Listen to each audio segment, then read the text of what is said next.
اعوذ باللہ من الشیطان الرجیم بسم اللہ الرحمن الرحیم السلام علیکم ورحمۃ اللہ وبرکاتہ۔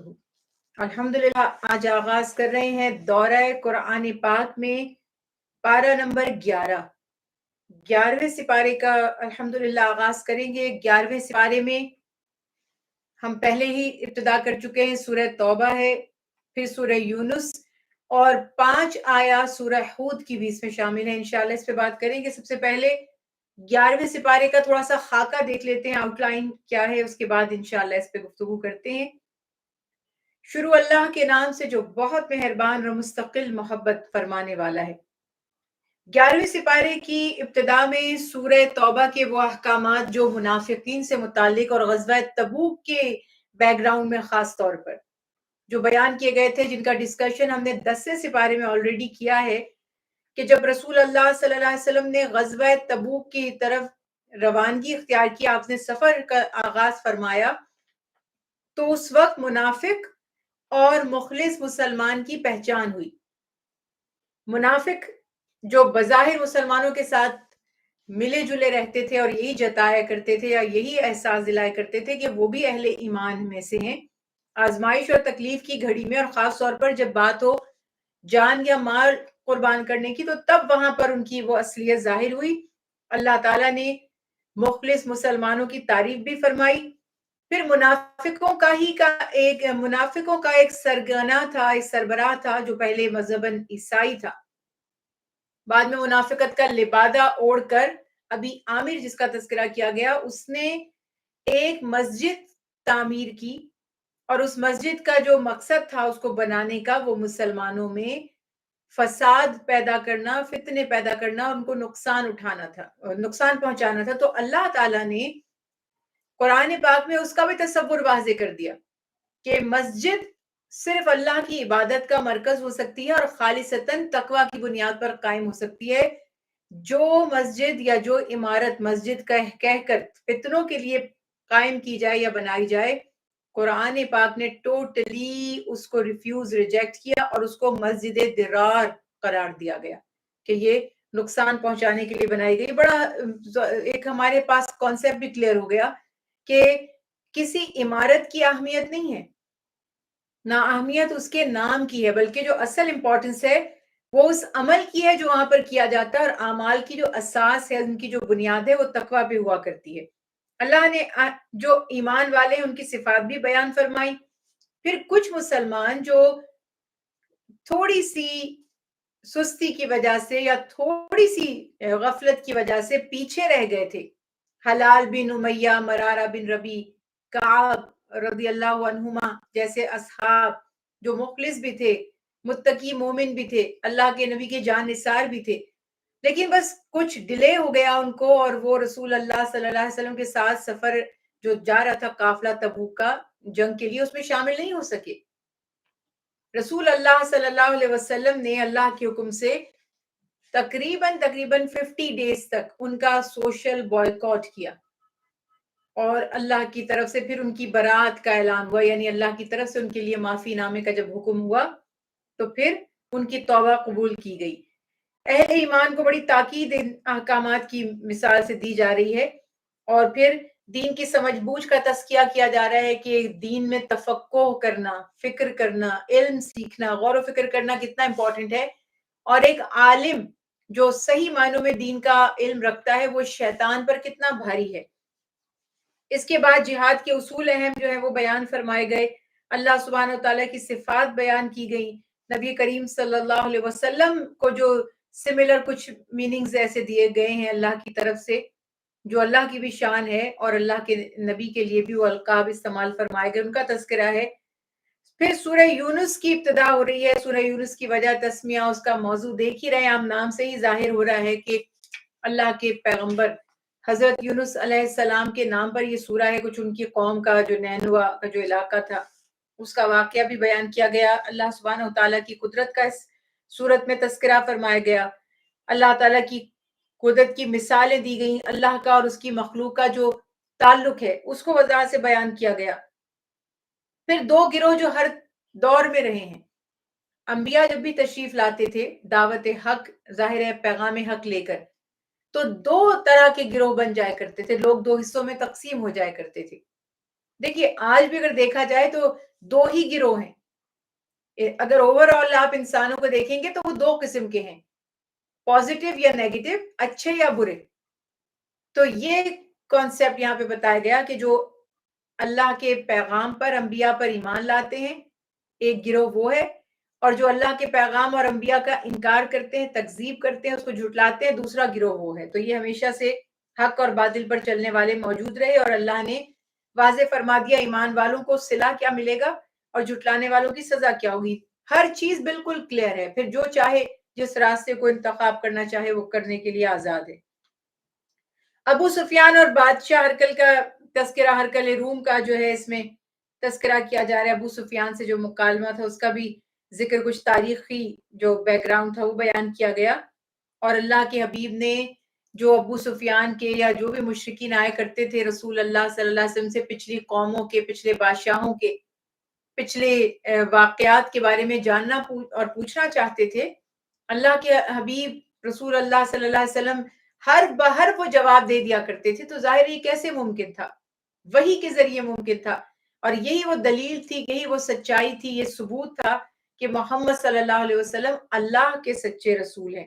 اس کے بعد پھر تکذیب کیوں کیا کرتے تھے منافقین اور مشرکین، اس کا سبب بھی بتا دیا کہ جھوٹے معبودوں کو جو پوج رہے ہیں اور ان کی عبادت کر رہے ہیں، اس کا مقصد کیا ہے، قرآن پاک کی کیا صفات ہیں، پھر نصیحت کے قصے اس صورت میں بیان کیے گئے ہیں۔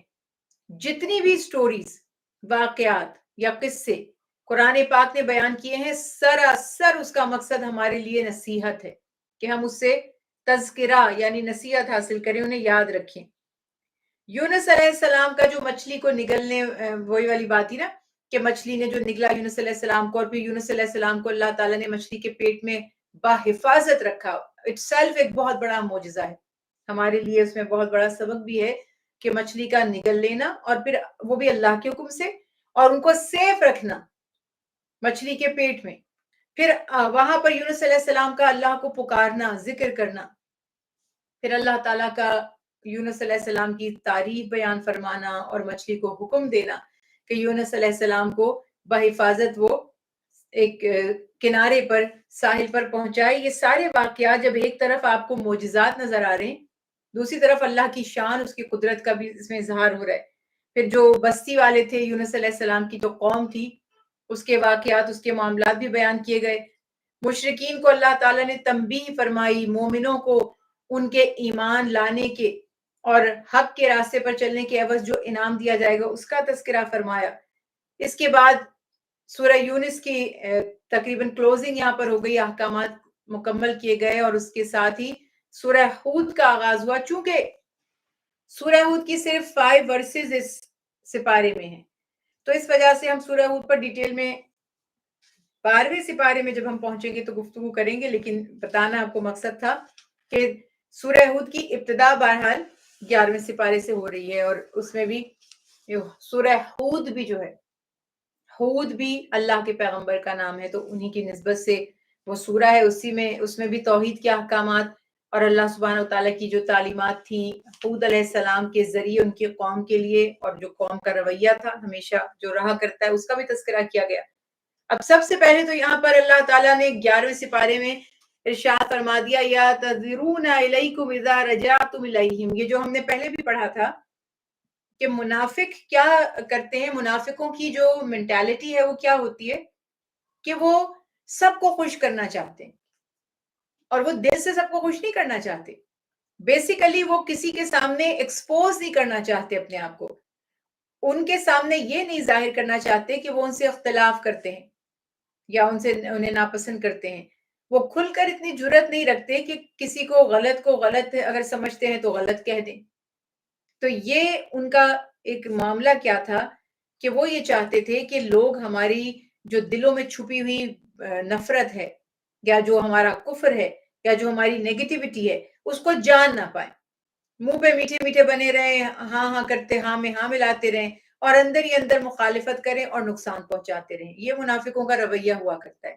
تو وہ کھل کے اظہار نہیں کرتے.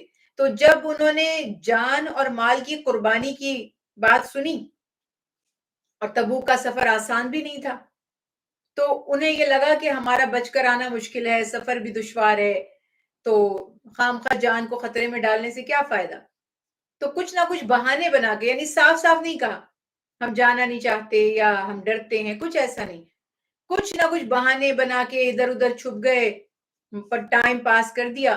اور جب قافلہ روانہ ہو گیا جنگ کے لیے، جو ایک پورا ہسٹری میں واقعہ بیان کیا گیا، اب انتظار میں تھے کہ اللہ نہ کرے مسلمان تو واپس آئیں گے ہی نہیں. ان کو یہی نظر آ رہا تھا کہ کافر تعداد میں بہت زیادہ ہیں، رومیوں سے یہ جیت نہیں پائیں گے. جب خیر خیریت سے وہ لوٹ کر واپس آ گئے اللہ کے حکم سے فتح یاب ہو کر، تو اب انہیں یہ خیال ہوا کہ ہمارا کیا اب حال ہوگا، یا ہمارے بارے میں اہل ایمان کی، رسول اللہ صلی اللہ علیہ وسلم کی اب کیا حکمت عملی ہوگی. تو بہتر یہ ہے کہ پھر میٹھے بن جاؤ اور جا کر یہی جتاؤ کہ او ہو ہمیں تو بڑا افسوس ہوا کہ ہم آپ کے ساتھ جا نہیں سکے، ہم تو جانا چاہتے تھے. اب یہ والے آپ کریکٹر دیکھ رہے ہیں، ہماری ہر کسی کی لائف میں ایسا کوئی نہ کوئی ایک کریکٹر ہوتا ہے. خیر اللہ معاف فرمائے، وہ اس درجے کا منافق تو نہیں ہوتا، لیکن پھر بھی وہ منافق ہی ہوتا ہے.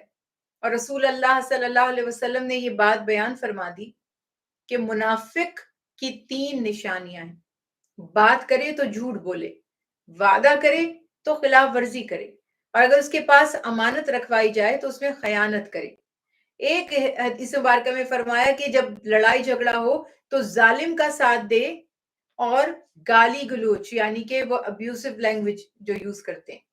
اب یہ آپ ذرا سوچ کے بتائیں کہ کیا یہ 4 چیزیں ہمارے اطراف میں آپ کو نظر نہیں آتی؟ یہ تو کتنی کامن یہ چیزیں ہو چکی ہیں. اس کے باوجود اگر مسئلہ شرع کا بیان کیا جاتا ہے تو یہی حدیث بیان کی جاتی ہے کہ آپ صلی اللہ علیہ وسلم نے فرمایا کہ جس میں یہ ساری باتیں ہوں گی وہ تو پکا منافق ہے، اور جس میں ان میں سے کوئی ایک ہو تو وہ منافقت کی ایک شاخ پر ہے، توبہ کر لے گا تو اللہ تعالیٰ معاف فرما دیں گے.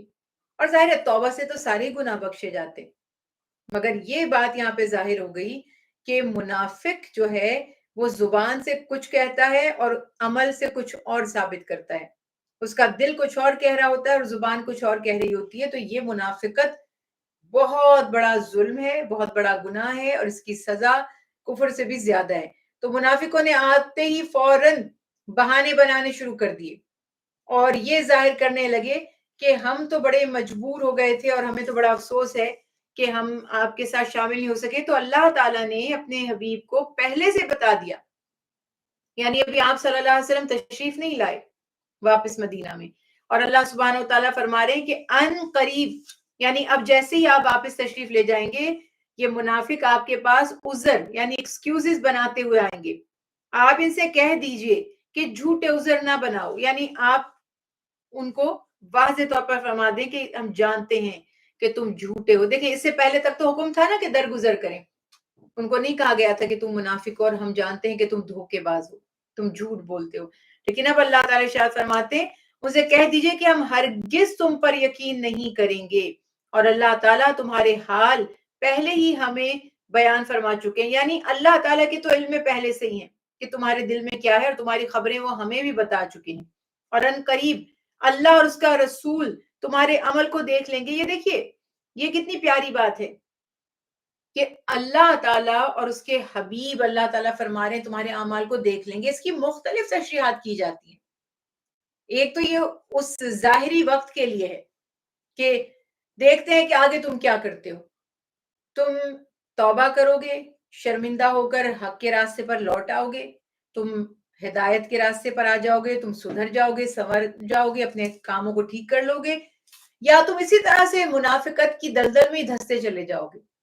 یعنی کیا تمہاری پلاننگ ہوگی، تمہارا عمل کیا ہوگا، تمہارا رویہ کیا ہوگا، اللہ اور اس کے حبیب دیکھتے رہیں گے. اب یہاں پر بعض مفسرین کرام نے یہ بھی لکھا جو قرآن پاک کی دیگر آیات سے بھی اس چیز کو واضح کرتا ہے کہ رسول اللہ صلی اللہ علیہ وسلم اپنی امت کے اعمال دیکھتے ہیں. آپ صلی اللہ علیہ وسلم کے اعمال آپ کے عقائد، آپ جتنے بھی یہ دیکھیے کہ جتنی بھی امت آپ صلی اللہ علیہ وسلم کی ہے، سب آپ صلی اللہ علیہ وسلم کے سامنے وہ کام، وہ اعمال پیش کیے جاتے ہیں، اور تبھی تو آپ صلی اللہ علیہ وسلم قیامت کے دن اپنی امت کی گواہی دیں گے کہ کس نے کیا عمل کیا، کیا نہیں کیا. تو اس کی بھی ڈیفرنٹ تشریحات کی جاتی ہے، مگر جنرل یہاں پر یہی معاملہ ہے کہ چاہے وہ دنیا میں، چاہے وہ روز قیامت، ہمارا ہر عمل جس کے ہم امتی ہیں محمد صلی اللہ علیہ وسلم، ان کے سامنے پیش کیا جائے گا. ہمارا ہر عمل اللہ کے علم میں تو پہلے سے ہی ہے، یعنی جو ہم نے کرنا ہے بھی وہ بھی اللہ کے علم میں ہے، لیکن وہ اللہ تعالیٰ اپنے حبیب کے سامنے بھی رکھ دیں گے. اور ایسے بزرگوں کے، اصحاب رسول اللہ صلی اللہ علیہ وسلم کے، تابعین کے ایسے بے شمار واقعات ہیں جہاں پر یہ بات پتہ چلتی ہے کہ وہ نیکی بھی کرتے ہیں، نوافل بھی پڑھتے ہیں، تہجد گزاری کرتے ہیں، ماہ رمضان کے روزے اور اس کے سوا نفلی روزوں میں زندگی گزارتے ہیں. تو اکثر ان میں سے جو کال نقل کیے جاتے ہیں وہ کہتے ہیں کہ ہم تو یہ ساری نیکیاں اس لیے کرتے ہیں، یا ہم تو یہ عاجزی اس لیے اختیار کرتے ہیں، ہم یہ سخاوت اس لیے کرتے ہیں کہ کل قیامت کے دن رسول اللہ صلی اللہ علیہ وسلم اپنی امت کے اچھے اعمال پر فخر فرمائیں. جیسے کوٹ کیا جاتا ہے حضرت رابعہ بصری کا واقعہ کہ وہ کثرت سے نوافل پڑھتی تھی. اب چونکہ تھوڑا سا میں محتاط اس لیے رہتی ہوں کہ یہ جو اللہ کے ولیوں کے یا بزرگوں کے واقعات ہوتے ہیں، کبھی کبھی اس کے اندر تھوڑا سا مبالغہ بھی ہو جاتا ہے، کوئی ایگزیکٹلی تحقیق کا کوئی طریقہ تو نہیں ہے، اس لیے میں وہ تعداد تو نہیں بیان کر رہی، مگر جنرل یہ بات بتائی جاتی ہے کہ آپ اتنے نوافل کثرت سے پڑھتی تھیں. تو جب اسے پوچھا جاتا تھا کہ آپ اتنی مشقت کیوں کرتی ہیں، آپ پوری رات اتنی کثرت سے نوافل پڑھتی ہیں، تو وہ فرماتی تھیں کہ یہ میں سچ اگر کہوں کہ میں یہ جہنم سے بچنے کے لیے نہیں پڑھتی یہ والے نوافل، نہ جنت کی لالچ میں پڑھتی ہوں، بلکہ ان نوافل کو پڑھنے کا میرا مقصد یہ ہے کہ کل قیامت کے دن میرے رسول صلی اللہ علیہ وسلم اپنی امت کی خواتین پہ فخر فرمائیں کہ یا اللہ میری امت کی ایک ادنا بندی آپ کی رضا کے لیے اتنے نوافل ادا کیا کرتی تھی. یعنی یہ بالکل ریالٹی ہے کہ انبیاء اپنی قوموں کے اعمال کی گواہی دیں گے، تو ظاہر ہے کہ جب وہ گواہی دیں گے، اب آپ دیکھیں دنیا میں بھی یہ دستور ہے، بہت سارے انسٹیٹیوٹس ہوتے ہیں، ان کی مختلف چینز ہوتی ہیں، پراپر کیمپسز ہوتے ہیں. تو پرنسپل کے پاس یا جو مین اونر ہے یا جو مین ایڈمنسٹریٹر ہے، اس کے پاس جب کوئی ایسا ایونٹ ہو یا ریزلٹس آئیں فار ایگزامپل سارے اسکول یا کالجز کے، تو نارمل سی بات ہے کہ جس پرنسپل کا، یعنی ڈفرینٹ پرنسپل ہے، ہر کیمپس کے پرنسپل وہاں آئے ہوئے، جس کیمپس کا، جس برانچ کا ریزلٹ بہت آؤٹ اسٹینڈنگ ہوگا، اچھا ہوگا، جس برانچ کے کسی اسٹوڈنٹ نے ایون ایکسٹرا کریکولم ایکٹیویٹیز میں بھی پارٹیسپیٹ کیا ہو اور اس میں اس نے کوئی پوزیشن لے لی ہو، تو کیا ہوتا ہے پھر وہ پرنسپل مین ایڈمنسٹریٹر یا جو سینئر موسٹ جو باس ہیں یا اونر ہیں ان کے سامنے فخر کرتا ہے کہ یہ دیکھیں کتنے کیمپسز میں سے، کتنے اسٹوڈنٹس میں سے میرے کیمپس نے یہ چیز ون کی ہے، کیا کسی اور نے ہے. عزت افزائی اس پرنسپل کی بھی ہو رہی ہے، عزت افزائی اس پورے ٹیچنگ سٹاف کی بھی ہو رہی ہے، عزت افزائی اس پورے، وہ کیمپس فیمس ہو گیا کہ فلاں والے کیمپس کے اسٹوڈنٹ نے پوزیشن لی ہے، فلاں والے کیمپس کے اسٹوڈنٹ کو یہ میڈل ملا ہے. یہ بالکل نارمل بات ہے، اس میں کسی تعجب کی اور حیرت کی بات نہیں ہے. انہوں نے ون کیا، انہوں نے اپنے پرنسپل کی عزت بڑھانے کے لیے نہیں کیا، نہ اپنی ٹیچنگ سٹاف کی عزت بڑھانے کے لیے کیا. ہر شخص اپنا عمل اپنے ہی فائدے کے لیے کرتا ہے، مگر اس کے باوجود اس سے بہت سے لوگوں کا فائدہ وابستہ ہو جاتا ہے. مگر وہ کیا فرما رہی ہیں کہ میں تو یہ کام کر ہی اس لیے رہی ہوں کہ روز محشر میرے نبی اس بات پر خوش ہوں، فخر فرمائیں کہ میری امت کی ایک ادنا عورت بھی اللہ سے اتنی، یہ اللہ کی محبت میں اتنی محبت کرتی تھی اور وہ فخر کس کے لیے ہوگا؟ پیارے رسول صلی اللہ علیہ وسلم کے لیے ہوگا. عبادت کس کی ہوگی؟ اللہ کی ہوگی. کرنے والی کون ہے؟ ایک بندی. تو یہ کانسیپٹ یہاں پر بالکل واضح ہو جاتا ہے کہ اللہ سبحانہ تعالیٰ نے وضاحت کے ساتھ احکامات بیان فرما دی، اور ہمیں بس یہی خیال رکھنا چاہیے کہ اپنے اعمال کو درست رکھیں، اور یہ یاد رکھیں کہ قیامت کے دن ہم کس منہ سے اللہ کی اور اس کے نبی کی سامنے حاضری، ان کی پیشی کو فیس کر سکیں گے. وہ نبی جو رحمت للعالمین ہے، وہ رب جو رحمان الرحیم ہے، کیا منہ دکھائیں گے؟ کس طرح سے جسٹیفائی کریں گے اپنے گناہوں کو، اپنی کوتاہیوں کو؟ تو یہ بات یہاں بتا دی اللہ تعالیٰ نے کہ اللہ اور اس کے حبیب تو تمہارے کاموں سے اچھی طرح سے باخبر ہیں. اب دیکھو کہ کیا کام کرتے ہو. پھر یہاں پر یہ بھی بتا دیا گیا کہ عرب کے جو بدو تھے وہ زیادہ اشد کفر میں سخت تھے. یہ جو اربن لائف ہوتی ہے، سٹی لائف جو ہے، ڈفرنس ہے نا. تو ایک جنرل کانسیپٹ یہ ہے کہ جو جتنے بڑے شہر کا رہنے والا ہوتا ہے اتنا زیادہ اوپن مائنڈڈ ہوتا ہے، براڈ مائنڈڈ ہوتا ہے. اور جو جتنے چھوٹے، اور یہ پریکٹس ہم نے کی ہے، دیکھا ہے، ایکسیپشنز آر آلویز دیئر.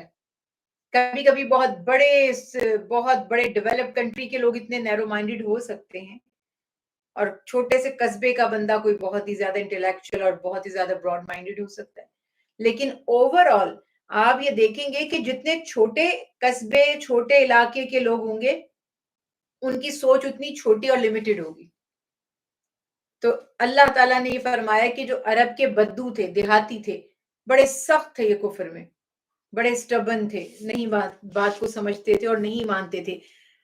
احکام اللہ، جو اللہ تعالیٰ کے احکامات رسول اللہ صلی اللہ علیہ وسلم پر اللہ تعالیٰ نے نازل فرمائے، اسی لائق ہیں جو اس سے وہ آگاہ نہ ہو. یعنی یہ بھی ایک بات یاد رکھیں کہ جب ہم دین کو سیکھتے ہیں یا سمجھتے ہیں تو ہمیں لگ رہا ہوتا ہے کہ واہ کیا ہمارا کمال ہے، کیا ہماری بات ہے کہ دنیا تو دنیا داری میں غرق ہے اور ہم یہاں دین کی تعلیم سیکھنے میں لگے ہوئے. اللہ تعالیٰ فرما رہے ہیں ایسا نہیں ہے. اللہ کا فضل ہوا ہے تم پر، تم خوش قسمت ہو کہ اللہ نے تمہیں اپنے بارے میں، اپنے دین کے بارے میں جاننے کا موقع دیا.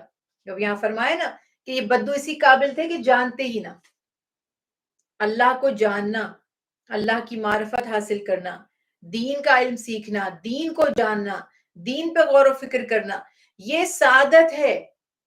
ہر کسی کو تھوڑی ملتی ہے یہ سعادت.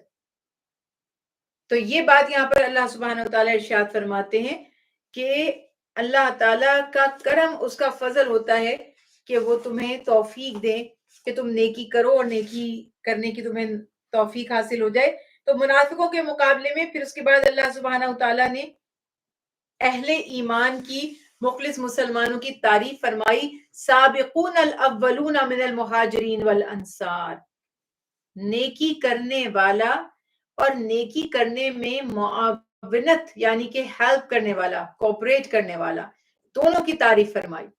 اور جو ان کی پیروی کرنے والے ہیں، جنہوں نے اپنے گھر بار کی پرواہ نہیں کی، جنہوں نے ہر چیز کو ترک کر دیا، اللہ کے دین کے لیے اس کو ترجیح دی، اور جنہوں نے ان کو ہاتھوں ہاتھ لیا.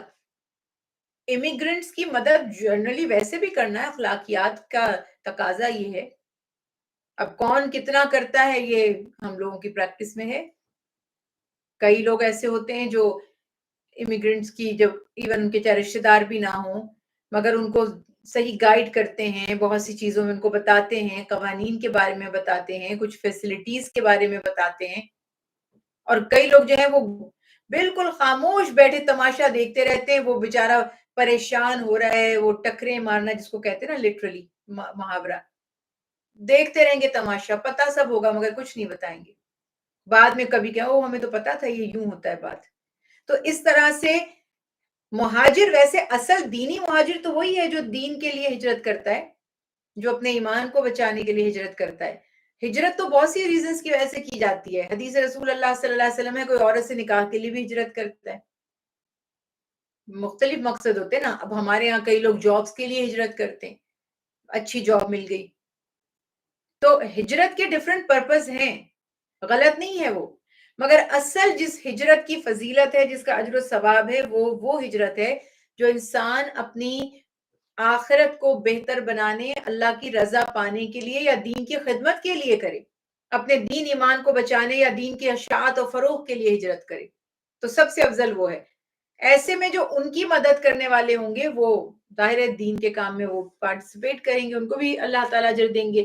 ان کی تعریف فرمائی کہ سب سے بڑی کامیابی انہیں نصیب ہوئی ہے، اصل کامیابی یہ ہے۔ پھر مدینے کے جو منافقین تھے ان کا پھر تذکرہ کیا گیا کہ کس کس طرح سے وہ عمل کیا کرتے تھے، اور اللہ تعالیٰ نے بہرحال اب اللہ تعالیٰ شاہ فرماتے ہیں کہ امید ہے کہ اللہ ان کی توبہ قبول فرما لے، بے شک اللہ بخشنے والے رحمان ہیں، اور ان کے مالوں میں سے صدقہ لے لیجئے۔ دیکھیں یہ جو ہم زکوٰۃ سے ریلیٹڈ آیت کوٹ کرتے ہیں نا، خذ من اموالہم صدقات، تو یہاں پہ جو صدقہ ہے یہ وہ والا صدقہ ہے جس کو زکوٰۃ، صدقہ واجبہ، واجب زکوٰۃ ہے۔ دو صدقات واجب ہیں یعنی کہ اوبلیگیٹری ہیں، ایک زکوٰۃ اور ایک صدقہ فطر، باقی سب نفلی ہیں۔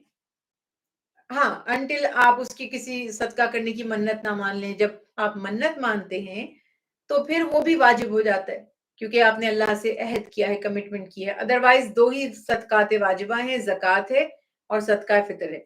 اللہ تعالیٰ اس کا مقصد ایک تو حکم دے رہے ہیں، اے اللہ کے حبیب رسول اللہ صلی اللہ علیہ وسلم ان کے اموال میں سے صدقہ لیجئے۔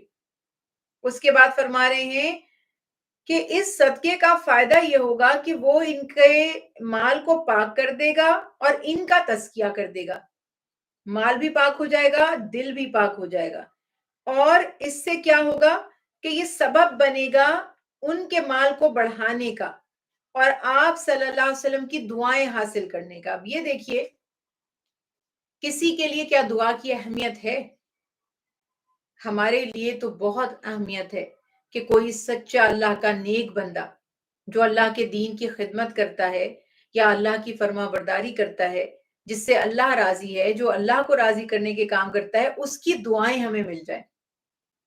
دعا تقدیر کو بدل دیتی ہے، اور اللہ کے جتنے زیادہ جو قریب ہوتے ہیں، جو جتنے زیادہ متقی ہوتے ہیں، اللہ تعالیٰ اتنی ان کی دعاؤں کو قبول فرماتے ہیں۔ سارے متقیوں کے سردار کون ہیں؟ سارے ولیوں کے سردار کون ہیں؟ سارے پیروں کے پیر کون ہیں؟ جتنے بھی آپ کی زندگی میں جس شخصیت کو آپ نے سنا، جانا یا دیکھا یا پڑھا، ان سب کو مائنڈ میں لے آئیے اور جان لیجئے کہ ان سب سے افضل ہیں محمد مصطفیٰ احمد مجتبی خاتم النبیین رسول کریم صلی اللہ علیہ وسلم۔ ہم کہتے ہیں فلاں، ایون ہماری فیملی کے بزرگ، ہمارے بڑے، ہمارے گرینڈ پیرنٹس، ہمیں تو ان کی بھی دعاؤں پہ بڑا یقین ہے۔ ہم نے تو مشاہدہ کیا ہے، ہم نے تو فیل کیا ہے اس بات کو کہ جب ان سے دعاؤں کے لیے کہہ دیتے ہیں تو بڑی اللہ کی رحمت ہو جاتی ہے۔ ہم نے اپنے استادوں کی دعاؤں کو فیل کیا ہے، ہم نے نیک بزرگ لوگوں کی دعاؤں کو محسوس کیا ہے کہ ہماری جب یہ ہمارے لیے دعا کرتے ہیں، ہم نے اپنے ماں باپ کی دعاؤں کو محسوس کیا ہے کہ یہ جب دعا کرتے ہیں تو ہماری مشکلیں آسان ہوتی ہیں۔ تو اب آپ امیجن کریں کہ جب تھوڑے تھوڑے نیک لوگ جو بہت زیادہ اس لیول پر نہیں ہے، یعنی ہائی فائی کلاس جو ہوتی ہے نا تقویٰ کی، وہ نہیں ہے، اس کے باوجود بھی ان کی دعائیں قبول ہوتی ہیں، ہم مشاہدہ کرتے ہیں، ہم ایکسپیرینس کرتے ہیں۔ تو امیجن کریں کہ جس کو اللہ کے محبوب رسول دعا دیں، جن کی عبادت بھی انتہا پر، جن کا تقویٰ بھی انتہا پر، جن کی اللہ سے محبت بھی انتہا پر ہے، جب وہ دعا فرمائیں گے تو اس دعا کی قبولیت ہوگی کہ نہیں ہوگی؟ اور اہل ایمان کا یہ اعتقاد تھا، انہیں یہ یقین تھا، تو وہ رسول اللہ صلی اللہ علیہ وسلم کی خدمت میں خود بھی تو صدقہ کر سکتے تھے نا، مگر اللہ کے حبیب کی خدمت میں پیش کرتے تھے، اور اللہ نے بھی یہ نظام بنایا کہ تم نبی کی خدمت میں پیش کرو اس کو۔ ایک تو اس سے نبی کریم صلی اللہ علیہ وسلم کا مقام، مرتبہ، اس کی اہمیت اجاگر ہوگی، دوسری طرف تمہیں اللہ کے حبیب کی دعائیں نصیب ہوں گی۔ معاذ اللہ ثم معاذ اللہ، کیا اس صدقے میں سے کچھ اہل بیت کو فائدہ ہوتا تھا؟ اہل بیت پر تو صدقہ حرام تھا۔ کتنے اہم واقعات ہیں کہ حضرت حسن رضی اللہ تعالیٰ عنہ نے ایک دفعہ صدقے کی کھجوریں رکھی تھی، ان میں سے ایک کھا لی، آپ صلی اللہ علیہ وسلم نے قے کروائی, نکالا پورا واپس منہ میں سے. جبکہ اگر کسی اور کے لیے فتویٰ ہوتا تو کبھی آپ اتنی سختی نہ فرماتے, مگر اپنے اہل بیت کے لیے اتنی سختی فرمائی کہ منہ میں سے کہاں نکال دو, انگلی سے وہ اس کو باہر نکلوا دیا جو اسٹمک میں جا رہا ہے, کہ ہم اہل بیت صدقہ نہیں لیتے, صدقہ ہم پر حرام ہے. تو کس کے لیے وہ جمع ہو رہا تھا سب؟ معاذ اللہ آج کل کے لوگوں کے لیے تھوڑی, کہ سارے ڈونیشنز جو ہیں وہ اپنی ہی جائیدادیں بن رہی ہیں, اس سے ساری چیریٹی سے اپنا ہی خاندان پورا اسٹیبلش ہو گیا. ایسے ایسے لوگوں کو ہم جانتے ہیں, الگ الگ سارے خاندان کو بزنس کروا دیے, کسی بھائی کو مل لگوا دی, کسی کو باڑا بنوا دیا, کسی کا کوئی اور کام چلوا دیا, کسی کو کوئی دکان خرید دی, سارے چیریٹی کے پیسوں سے ماشاءاللہ ویل سیٹلڈ پوری فیملی ہے. کوئی احساس ہی نہیں ہے کہ مرنا بھی ہے, آپ خود تو حرام کھا رہے تھے, آپ نے اپنے گھر والوں کو بھی حرام کھلایا. تو وہاں پہ معاملات ایسے نہیں تھے, وہاں تو ایک نوالا بھی ان کے لیے کھانا حرام تھا. تو وہاں پہ سے مکمل دعائیں مل رہی ہیں, اللہ تعالیٰ فرما رہے ان کی خدمت میں پیش کرو. وہاں سے ایک تو حقدار کو پہنچے گا, جس کا جو حق ہے وہ چیز وہاں جائے گی. دوسرا فائدہ یہ ہوگا کہ تمہیں دعائیں ملیں گی پیارے رسول صلی اللہ علیہ وسلم کی. یہ کانسیپٹ دیکھیں کتنا پیارا ہے, کہ جب ہم دین کا کام کریں, ہمیں بھی یہ چیز فیل ہوتی ہے نا, کہ اگر ہم کوئی اچھی کاز کے لیے مخلص ہو کر کام کر رہے ہیں اور لوگ ہمارے ساتھ تعاون کرتے ہیں, تو وہ ہمیں تو نہیں دیتے, لیکن ایسا لگتا ہے کہ ہمیں ہی دیا انہوں نے, کیونکہ انہوں نے ہماری بات پر لبیک کہا ہے, انہوں نے ہم پہ بھروسہ کیا ہے, انہوں نے ہمیں اس قابل جانا ہے. تو اس حوالے سے انسان, ہم بھی اتنا خوش ہو جاتے ہیں کہ دیکھو اگر میں نے ایک چیز ریکمینڈ کی تھی تو انہوں نے میری عزت رکھ لی, انہوں نے میری لاج رکھ لی. یہ بات کتنی خوبصورت ہے کہ کسی کو ریفیوز نہیں کریں, کسی کو کم, کسی کو جس کی ہم رسپیکٹ کرتے ہیں. کبھی کبھی ایسے لوگ ہمیں کہہ دیتے ہیں کہ فلاں کی مدد کرنی ہے, صرف ہمیں کوئی غرض نہیں ہوتی کہ وہ صحیح کہہ رہا ہے یا غلط کہہ رہا ہے, مگر اس شخص کی ہماری نظر میں ایک عزت اور ایک احترام ہوتا ہے. ہم کہتے ہیں اس کو ہم نے منع نہیں کرنا, نہیں جی ہماری تو ہم زکوٰۃ دے چکے ہیں, اور ہم تو فلاں کو دیتے ہیں, ہماری تو زکوٰۃ فلاں جگہ جاتی ہے. میں آنیسٹلی یہ فیل کرتی ہوں کہ کیسے آپ کسی کی عزت کرتے ہیں تو اس کو یہ جواب دے سکتے ہیں. کچھ نہیں آپ کریں گے, تھوڑا سا صرف دے دیں گے کہ یہ لیجئے, میری اس وقت تو اتنی گنجائش تھی, یا میں نے کچھ جگہوں پہ اور خرچ کر لیا تھا, تو آپ نے کہا ہے تو میں آپ کو منع نہیں کر سکتا, تو یہ اتنا, یہ کنیکشن جو ہے, تو یہ کنیکشن اگر اللہ کے حبیب سے ہو تو کتنا پیارا ہے. لوگ اللہ کے حبیب کو جا کر دیتے ہیں وہ مال.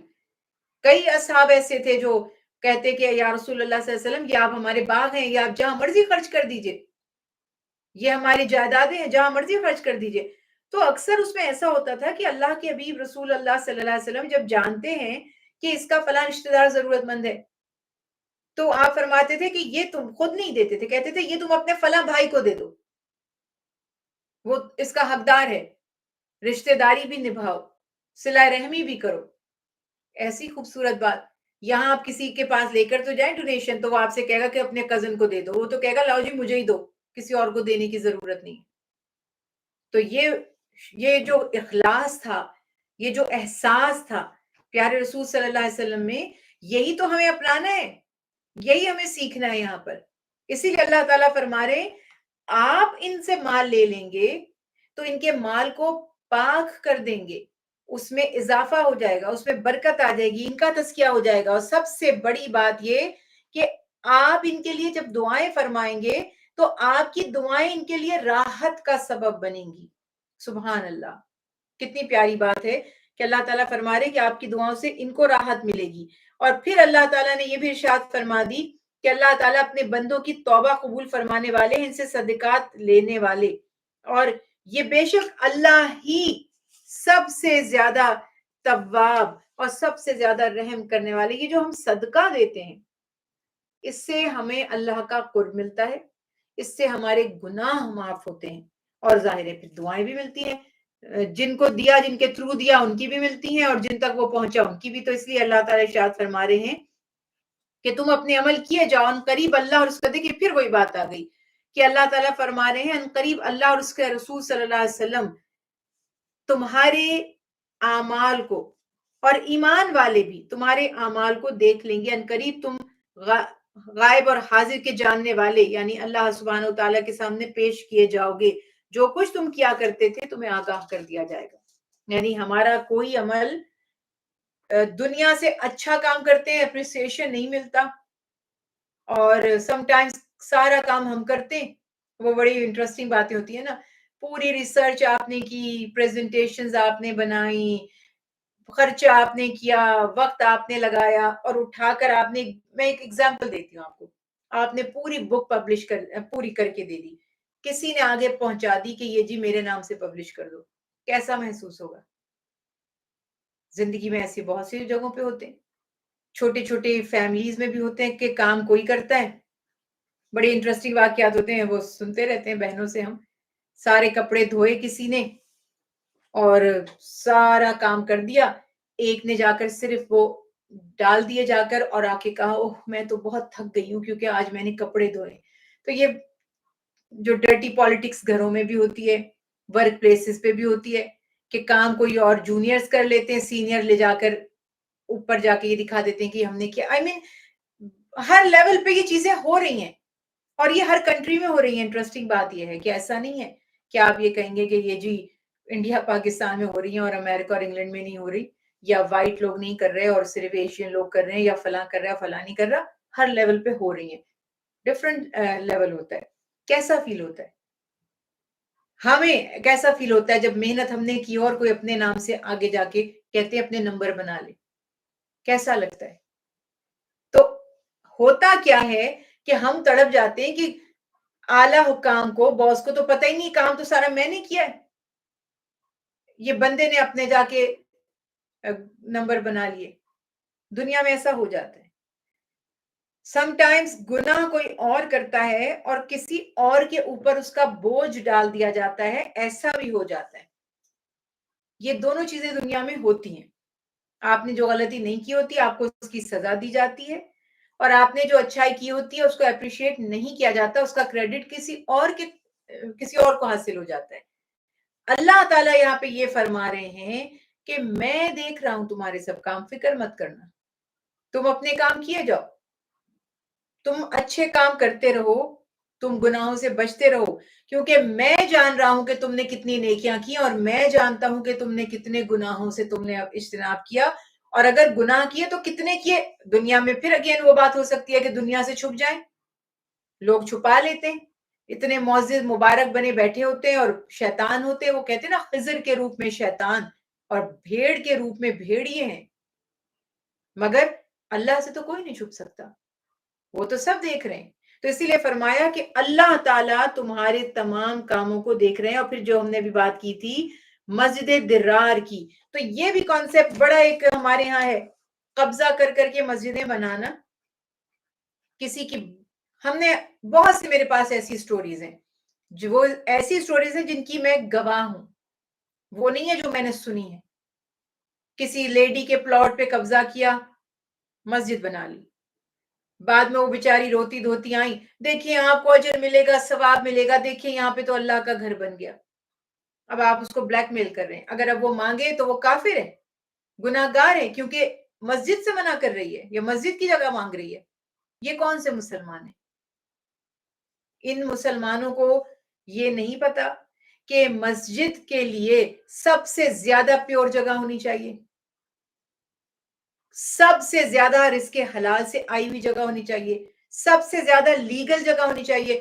بے شمار میں ایسے مفتیوں کو جانتی ہوں جو قبضے کر کر کے مسجدیں بنائی ہیں, اور الٹا ہمیں بھی وہ سبق دے رہے ہوتے ہیں کہ جی بنا لیں مسجد, یہاں مسجد کو کون گراتا ہے. ان کا کیا کانسیپٹ, مسجد کو کون گراتا ہے, یعنی کہ اگر قانون بیچ میں آئے گا تو وہ اس کو بھی کہیں گے کہ تم کافر ہو, مسجد گراؤ گے. اور اللہ کے حبیب رسول اللہ صلی اللہ علیہ وسلم نے جب ایکسٹینشن کرنا تھا مسجد نبوی کو, یہ مشہور واقعہ, مجھے نہیں لگتا کہ کسی مسلمان نے یہ نہیں سنا ہوا, خاص طور پہ وہ لوگ جو مسجدیں بنانے کے کام میں اور مسجدوں میں آباد کاری میں لگے ہوئے ہیں, یا مفتی ہیں یا مولوی ہیں. وہ ان کو کہا جا رہا ہے کہ سہل اور سہیل نامی دو یتیم لڑکوں کی وہ مسجد تھی, منت کر لی انہوں نے, وہ تڑپ کر رہ گئے, انہوں نے سماجت کر لی اللہ کے حبیب سے کہ یہ خدارا آپ ہماری طرف سے قبول فرما لیجئے, یہ مسجد میں آپ جگہ شامل کر لیجئے. اور پیارے رسول صلی اللہ علیہ وسلم فرمایا ہرگز نہیں، یا تو تم اس کی قیمت لوگے یا ہم یہ جگہ حاصل نہیں کریں گے. یہ کسی کو نہیں پتا یہ سنت کہاں ہے، یہ تعلیم کہاں ہے. اور یہاں پہ یہ ہزاروں ایسے واقعات میں آپ کو دکھا رہی ہوں کہ تبھی تو مسجدوں میں وہ درد نہیں وہاں سے اٹھ رہا، تبھی تو اس مسجد کی اذان میں کوئی اثر نہیں ہے، تبھی تو اس اذان پر نمازی نہیں تڑپ رہے، تبھی تو وہ خطبے سن سن کر یہاں پہ کوئی اثر نہیں پہنچ رہا. غلط جگہ پہ آپ بیٹھیں، غلط طریقے سے آپ نے وہ جگہ بنائی ہے. بگننگ ہی جب غلط ہے، جب بیج ہی غلط بویا تو اس پہ سے پودا کہاں سے تقویٰ کا پھوٹے گا. ڈیپلی یہ ہمیں سوچنا ہے. آپ لوگ بھی جب کسی مسجد کو ڈونیٹ کیا کریں تو سوچا کریں، پوچھا کریں کہاں سے لی ہے جگہ، کہاں سے آئی ہے، کس کی ہے، کہ ایسے قبضہ کیوں. اچھا لوگوں کو یہ بھی فکر نہیں ہوتی کیونکہ ان کے اپنے پیسے تو لگے نہیں ہوتے، ڈونیشن ہی لگی ہے نا، گرا دیں گے تو گرا دیں، کیا فرق پڑتا ہے، ہماری جیب سے تھوڑی جائے گا. اب ہم تو سوچتے ہیں کہ اللہ نہ کرے جگہ گر گئی تو جنہوں نے ڈونیشن دیا ہے انہوں نے تو صدقہ جاریہ کے لیے لائف ٹائم کے لیے دیا ہے. ان کو آپ کیا منہ دکھائیں گے کہ تم نے جو صدقہ دیا تھا، جو تم نے چیریٹی کی تھی، وہ تو جگہ گرا دی گورنمنٹ نے، کیونکہ وہ تو ہم نے غلط پٹی پہ بنائی تھی، وہ تو لیگل ہی نہیں تھی، مگر they don't have any conscious. تو اس حساب سے آپ کو اور مجھے ہی خود محتاط رہنا ہے. اور یہ بات یہاں اللہ تعالیٰ نے کیوں بیان فرمائی کہ مسجد کی بنیاد تقویٰ ہے، اس کی جگہ کے لیے بھی، اس کی خدمت کے لیے بھی. 10ویں سپارے میں بھی ہم نے پڑھا حاجیوں کو پانی پلانا بہت بڑی نیکی ہے. جب تک تقویٰ دل میں نہ اترے کوئی نیک عمل آپ کو اجر نہیں پہنچا سکتا، کوئی نیک عمل اللہ کی بارگاہ میں رسائی حاصل نہیں کر سکتا. اس کے برعکس کوئی تھوڑا سا کام کرتا ہے اور اس کے تقویٰ کی وجہ سے اس کو ولیوں جتنا درجہ اللہ تعالیٰ عطا فرما دیتے ہیں، ان کے صدق کی وجہ سے، ان کے اخلاص کی وجہ سے. بس اپنی اپنی مرضی کا دین سب نے سمجھ لیا ہے. ابھی آج ہم یہ ڈیبیٹ کر رہے تھے، کہیں کوئی پروگرام کی ریکارڈنگز ہو رہی تھی کہ ہم کیا کہیں گے قرآن پاک کا ادب ہو جائے. معاذ اللہ، میں اب یہ نہیں کہہ رہی، اس میں بھی فوراً دماغ میں لوگوں کے آ جاتا ہے کہ یہ کہہ رہی ہیں کہ ادب ضروری نہیں ہے. قرآن پاک کے ادب سے زیادہ ضروری ہے اس پر عمل، اور انفیکٹ اس کا ادب بھی یہی ہے کہ عمل سے بڑا ادب کوئی ہے کیا؟ اب سننا نہیں، پڑھنا نہیں، غور نہیں کرنا، مگر اونچا رکھنا ہے، چومنا ہے، پیٹھ نہیں کرنی اس کی طرف. کوئی نیچے بیٹھا ہے، ایک بیچاری آئی، ان کے پاؤں میں درد تھا، وہ اوپر بیٹھ گئی تو سب انہیں دیکھ رہے ہیں، نیچے سپارہ پڑھا جا رہا ہے، آپ اوپر بیٹھ گئی ہیں.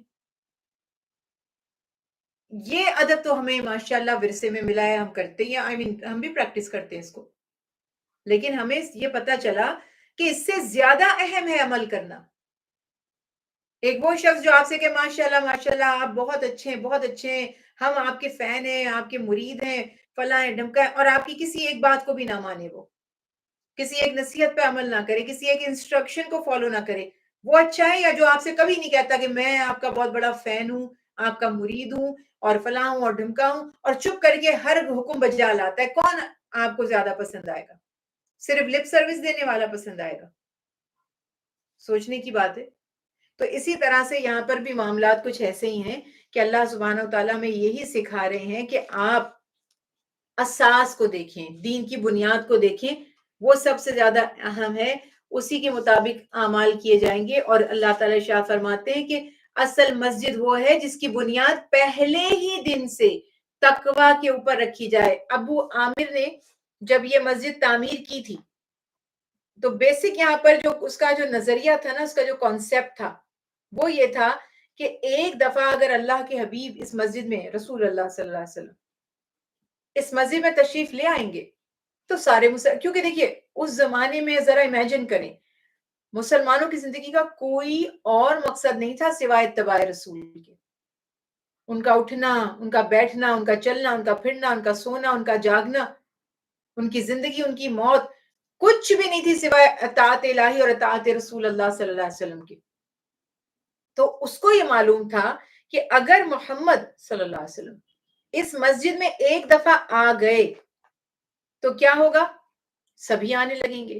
تو جب سب آنے لگیں گے تو آہستہ آہستہ یہ جو ابھی بھی ہوتا ہے شوشے چھوڑے جاتے ہیں, نت نئے آئیڈیاز انٹروڈیوس کرا دیے جاتے ہیں, لوگوں کو دین سے بے دین کرنے کے لیے, کنفیوز کرنے کے لیے, ان کی عبادت کا مزہ کرکرا کرنے کے لیے نت نئے چینلز بن رہے ہیں, نت نئے کہیں نہ کہیں سے ایک ابھر کے آتا ہے, وہ ود ان اے ویک اتنا پاپولر ہو جاتا ہے. پھر جب آپ اس کی باتیں, اچھا شروع میں تو لگتا ہے بڑا بھائی کوئی ماشاءاللہ قابل آیا ہے جوان, تھوڑے دنوں میں چلتا ہے کہ اتنی بیوقوفی کی, حماقت کی باتیں کہاں سے نکال کے ٹاپکس لا رہے ہو آپ, کیا ٹاپکس آپ ٹچ کر رہے ہو, لوگوں کو اس کی ضرورت نہیں ہے, لوگوں کے عمل پر اس سے کوئی فرق نہیں پڑتا, الٹا کنفیوژن کریٹ کر رہے ہیں. پھر ہوتا کیا ہے کہ اپنی رائے ایسے دینی جیسے کہ معاذ اللہ قرآن انہوں نے نازل کیا ہے. ہم صرف انٹرپریٹیشن بیان کر سکتے ہیں, انٹرپریٹ کر سکتے ہیں. میں یہ تو آپ سے کہہ سکتی ہوں اس کا یہ بھی مفہوم ہو سکتا ہے, میں یہ نہیں کہہ سکتی یہ عجیب مجھے آج سمجھ آ گیا باقی کسی نے سمجھا ہی نہیں, یہ تو کوئی بھی نہیں کہہ سکتا, کوئی بھی نہیں کہہ سکتا. اللہ کے حبیب بیان کرتے تو کرتے, اور اللہ کے حبیب سے قرآن پاک کی جو تفسیر ہے اتنی اس سے ریلیٹڈ احادیث تو مروی ہیں بھی نہیں. ہم نے سیرت سے سیکھا اور تعلیمات مصطفیٰ صلی اللہ علیہ وسلم کی روشنی میں ہم اس کو ایکسپلین کرتے ہیں. باقی تو ہم اپنے انداز سے ہی بتا سکتے ہیں نا آپ کو کہ بھئی یہ بھی مفہوم ہو سکتا ہے, ایسا بھی ہو سکتا ہے. تو یہ سلسلہ, یہ جو گراؤنڈ ہے یہ شروع سے بنی آ رہی ہے کہ دین میں دین کا لبادہ اوڑھ کر آپ گمراہ کر سکتے ہیں. بہت سے لوگ کہتے ہیں نا کہ بھئی ہم غیر مسلم کے ساتھ کھا پی سکتے ہیں, بیٹھ اٹھ سکتے ہیں, ہم قادیانیوں کے ساتھ کیوں اٹھ بیٹھ نہیں سکتے.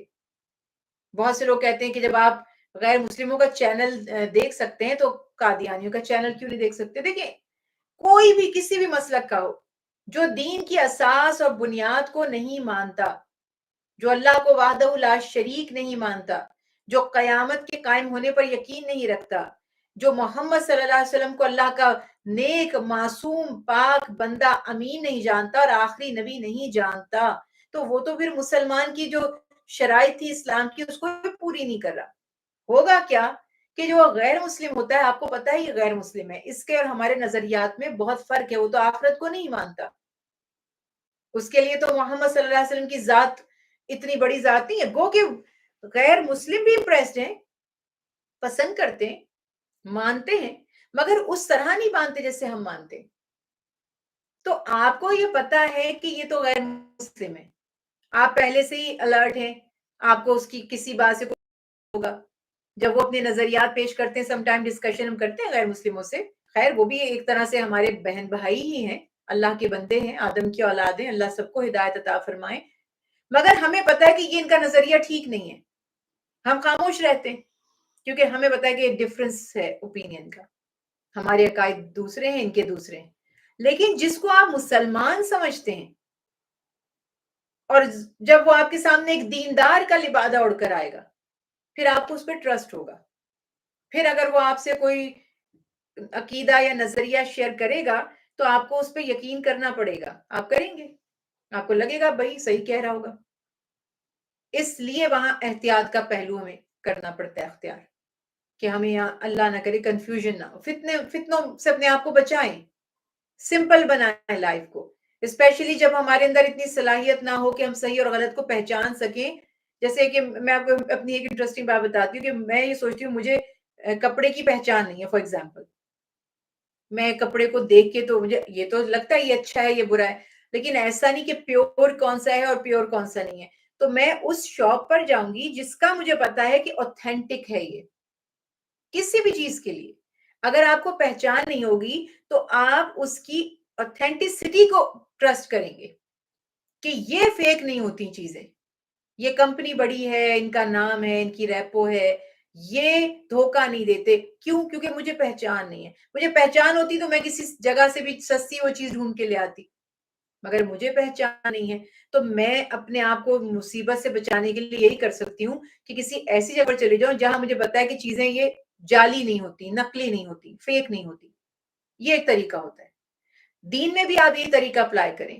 جب آپ کو اتنی ڈیپ نالج نہ ہو کہ آپ صحیح اور غلط کو چوز کر سکیں, تو ایک اوتھینٹک راستہ پکڑ لیں اور اس کے اوپر سکون سے چلتے رہیں. بس یہ اس کا سولوشن ہے. تو یہی بات یہاں اللہ تعالیٰ فرما رہے کہ اس نے شیطانی کیا کی کہ رسول اللہ صلی اللہ علیہ وسلم، چونکہ اس نے اسلام کو نقصان پہنچانے کے لیے اور کفر کو فروغ دینے کے لیے وہ مسجد بنائی تھی اور مسلمانوں میں تفرقہ ڈالی. کہ تفرقہ ایسے ڈلتا ہے نا، کوشش کرنی چاہیے سملیرٹیز کو فائنڈ آؤٹ کرنے کی، جدا ہونے کی نہیں.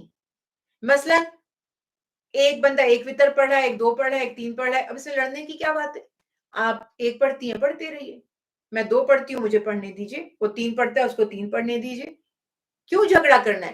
اگزامپل دینے کے لیے میں یہ بات آپ سے کر رہی ہوں کہ آپ کو جب ڈیٹیل پتہ ہی نہیں ہے، آپ کو پتہ ہی نہیں ہے کہ ایک بھی ثابت ہے تین بھی ثابت ہے، تو پھر کیوں بلا وجہ جھگڑا کرنا ہے؟